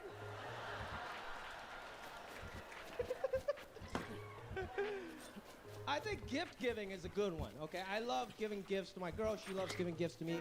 We love that, right? Like, for example, I love buying my girl shoes. She loves shoes, and we wear the same shoe size. The perfect gift for the whole family, you know what I mean? These are her shoes tonight, you know? It's me perfect. That's right. And in return, I let her wear all of my Jordans. Yeah, guys, you guys know that's love. Because Jordans, to guys, that's our most prized possession. If we let you slip into our Jordans, that's like you letting us slip in to you. You know? Same thing. But sometimes I get a little nervous because her feet's a little dirty, okay? And she's a white girl, so her feet extra dirty. Like, you know what I mean? Like, I don't know. White people, I don't know what the fuck you guys do with your feet all day. You guys just barefoot all the time, frolicking around like Jenny from Forrest Gump, you know? White people, you guys got some strong-ass feet, man. Just 120 degrees outside, hot cement, just like psst. Y'all got some hunter-gatherer feet. See, every culture, we got different feet etiquette, all right? White people want to get in touch with Mother Earth. That's great. Black people, on the other hand, I lived with a black roommate for 6 years. Never saw his toes once. He came out the shower with socks on, man. I'm like, what the? You got a sock drawer in there, brother? Asian people, you guys know the rule. When you come into the house, you take your shoes off, right? You're like, we all know that. Yeah. But our feet actually never touch the floor. Because when you take your shoes off at the house, we got 2 pair of house shoes ready for you. And then when you walk outside, we got 2 pair of Crocs ready for you. And then when you come back in the bedroom, we got 2 other pair of slippers that we stole from a hotel in Vegas.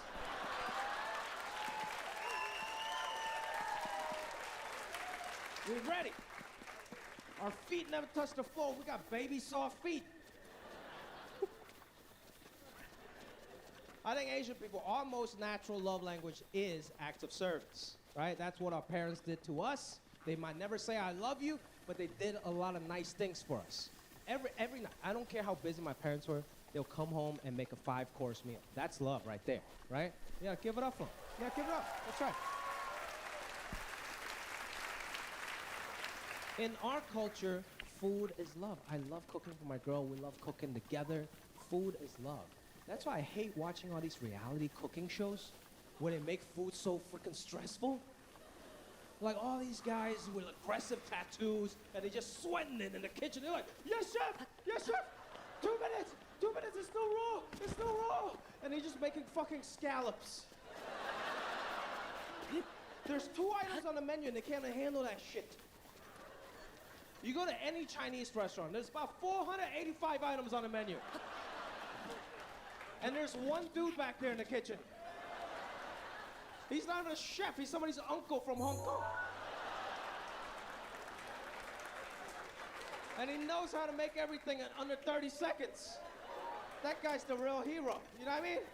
He got a yellow wife beater that he brought from the old country. Just chilling near the wall, cigarette in his mouth, just like.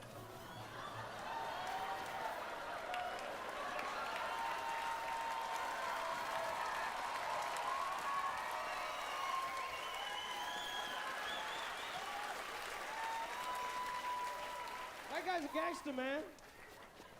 And he just cusses casually in Cantonese, just like.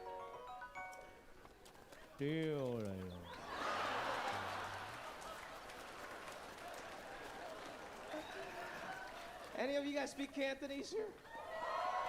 Couple of you guys. I was born in Hong Kong. That's my first language. I love that language, right? I think it's the most fun language to speak because it's the most fun language to cuss in. In Cantonese, you can just like low-key casually cuss. Like you go to Chinatown, you see like a nice old man walk by. He would just be like, right, that sounds really nice, right? But what he actually said was like, oh, fuck your mother and hope your whole family dies. That's Cantonese, man. You gotta love it. You gotta love it, man. In a relationship, I think it's important to know how you convey love, but it's just as important to know how you receive love. You gotta be vulnerable and let your partner do nice things for you. See, I'm not very good at that. I'm terrible at like directly asking for things that I want. So instead, I just drop little hints. That's called being passive aggressive. Don't do that. Don't do that. Like for example, I love watching these YouTube videos of Japanese housewives making bento boxes.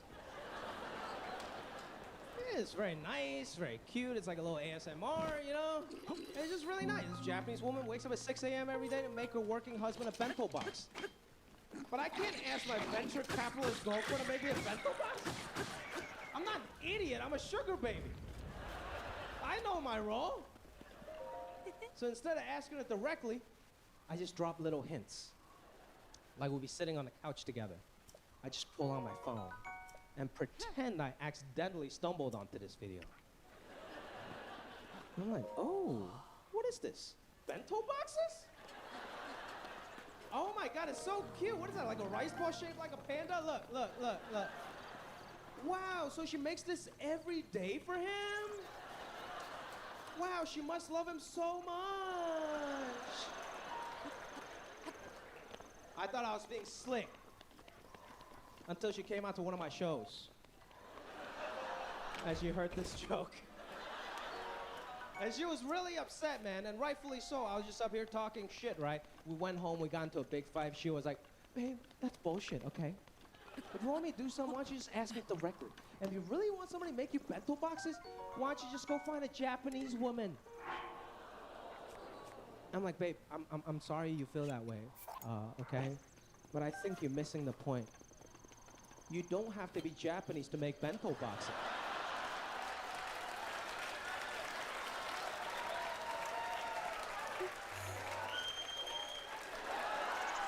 That's right. That's right. So now I'm making her bento boxes every day. That's how I show my love. You gotta love the people around you. You gotta be nice to the people around you. Your partner, your family, your friends. You gotta keep the day ones around, man. You know, everybody when I was coming up in the game, they gave me this advice. They're like, hey, Jimmy, you wanna be successful? Hang out with successful people. Because birds of a feather flock together. That's right, man, that's right. You guys heard this before, right? It's fucking bullshit, okay? Successful people are so boring. I hung out with successful people. They got a successful job. They got a successful family. They don't have time to hang out with your mediocre ass. So my real advice to everyone is to find yourself more loser friends. That's right, that's right, that's right. I see some of you guys clapping. The ones that are not, you're probably the loser friend, which is fine. I love you. I love you. I love all my friends, man. All my day ones. I used to live in a one-bedroom apartment with 3 comedians. Yeah, ain't nothing wrong with that. I was proud of that. It was all good. They're still my close friends. One of my best friends, his name is Guam. Guam Felix. Yeah, he's a comedian. He's named after the island he was born on. Guam. Like, you know you kind of hood when you're named after the island you were born on. Like, if I came out tonight and they introduced me as Hong Kong Jimmy, I'll probably be selling drugs outside, you know what I mean? But Guam's one of my greatest friends, man. He's just a good dude. He's just a happy-go-around guy, you know? He trashed in my living room for months. And I asked him, like, hey, Guam, you gonna go get a job or something? He was like, nah, dog. I'm gonna get on that government disability, homie. And I'm like, okay, are you disabled? He was like, yeah, I think so, dog. I threw out my back when I was 19, homie. I'm like, okay, you're 42 right now. I don't think that's gonna work out for you. See, Guam is great. He lives by the creed where anything good that happens to him, he makes sure to thank God. Right? That's great. And anything bad that happens to him, he makes sure to blame the government. It's a great way to live, that when you take zero personal responsibility. Like he'll say shit like, oh, damn, they gave me a speeding ticket and took away my license, dog. You see, that's how the government fucks you. I'm like, no, I'm pretty sure that's how you fuck yourself. And then on the positive side, he'll say things like, I just want to thank God, because he let me stay with you, dog. I'm like, no, you should thank me, motherfucker. I let you stay with me.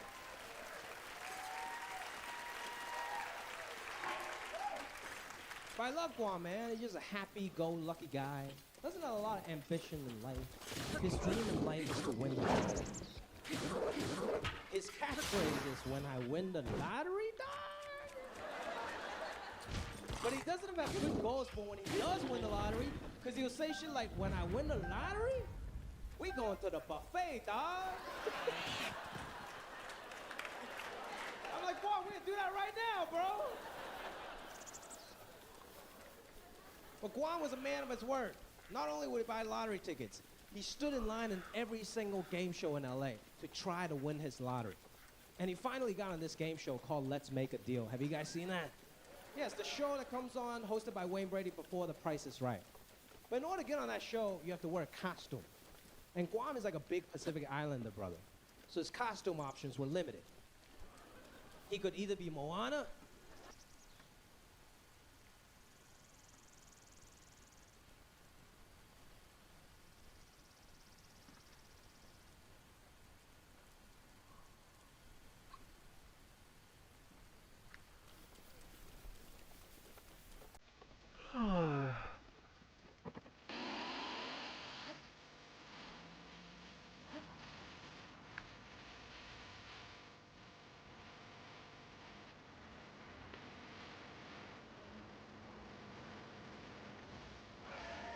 Ladies and gentlemen, welcome to the stage, Brad Williams!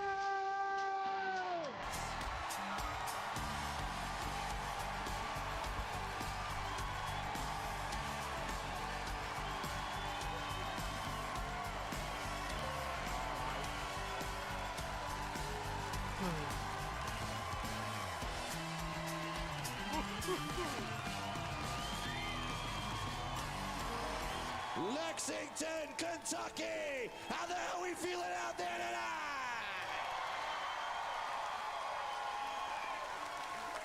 Hell yeah. Thank you guys so much for being here. Holy crap, are we gonna have a lot of fun. From the moment I got here in Lexington and told people I was shooting my special, everyone just looked at me and went, why? And I was like, don't you know? This theater is literally on Short Street.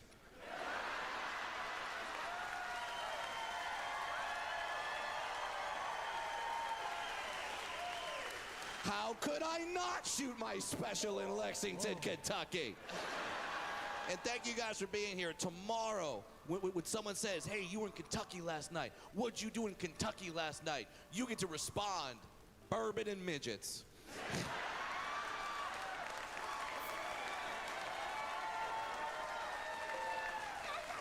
Bourbon and midgets, that's a damn good night of comedy. That's a really weird night on Pornhub. I'm not gonna lie, I've been married 8 years. I'm watching way too much adult content. I am. I'm watching too much. I'm trying to stop, but they keep coming out with new episodes. I gotta find out what happens to that plumber. Dude, I don't know, like, I just think there's too much. I think we have too much adult content on the internet. I really do. I think we have too much because we have everything. We have everything. We should not have everything. I'm all for freedom of expression, but at some point when you're typing in what you want, it should write back, no! You have a family, like it should. But it never does it. You can type in anything you want. You type in chocolate syrup titties. It'll be like Hershey or Nestle. Crazy. There's too much. There's too much adult content on the internet. I know, because I got to the end of it. They sent me a t-shirt. It was very nice. They should have sent me a sock. Oh? If that joke offended you, it's going to be a long fucking night for you. All right. Now, we all know there's weird stuff out there. We know there's weird stuff on the internet. I just don't know if you know how weird it gets, okay? Like I said, I've been there. I know how weird it gets. Did you know there's an entire category of adult entertainment that's just naked women sitting on balloons? And this front row's like, yeah, you used to scrub my Tuesday, okay? Now you know I'm not lying. I didn't make it up. This is like this little section right here is like, hell yeah, like that. Okay. Everyone else was like, naked women sitting on balloons. What comes after that? Them.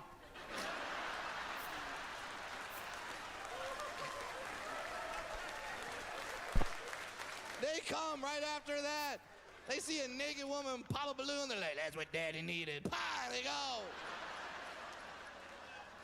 And don't get me wrong, I'm not trying to kink shame. If you're out there and you're into some weird stuff, that's okay. It's okay to be into weird stuff. As long as it doesn't hurt anybody, as long as everyone involved is a consenting adult, great. Let your freak flag fly, go fucking nuts. If balloon porn is your thing, okay. Balloon porn's your thing.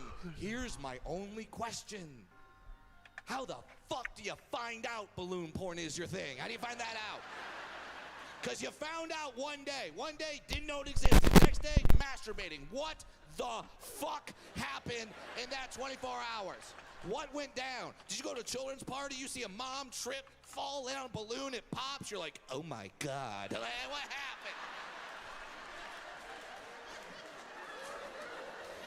Do your friends know? Are they saying things like, we're going to Chuck E. Cheese? Can't bring you. Like, is that a thing? There's a lot of weird stuff out there. There's a lot of weird stuff that people are into. There's dudes out there that are into feet. Feet. Feet. Once again, not judging. If you're into feet, okay, not that bad. I just don't know why. I don't know how. How does someone look at a woman with face, tits, ass and be like, but where's that foot though? Okay, I don't get it. Maybe I've never seen the right foot, because I've never seen that fucking foot, all right? I've never seen a foot that made me go, move them titties, okay? I've never seen that foot. I think feet are fucking disgusting. I see any foot, I'm just, I can't with feet, I can't. But here's how you know you can't choose what you're into. You can't choose your kink. You can't choose your fetish. Because if I could choose what I was into, I would absolutely choose feet. I wish I was into feet. Do you have any idea how amazing my life would be if I was into feet? With how low I am to the ground? Oh my God, I would never go to work. I would just run around looking for sandals. Just fuck yeah, fuck yeah, fuck yeah, fuck yeah, fuck yeah. Oh yeah. Oh. Oh. I would just run down a beach and just tickle fuckers. Just and be honest with yourselves for 1 second. If you were ever just lying on a beach, getting a tan, just relaxing, and a dwarf just ran up and started tickling your toes, none of you would be mad. Not one person in here would be mad. Not one. A dwarf runs up, tickles your toes, you'd all be like, ah, I'm getting 3 wishes.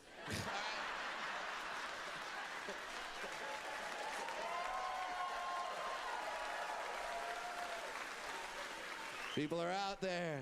A lot of people are into weird stuff. I feel very lucky that I'm a basic bitch. Very simple things get me excited. I don't need a lot of pomp and circumstance. Very simple things. I've been married 8 years, and every time my wife gets naked, I'm still, yay! I'm happy.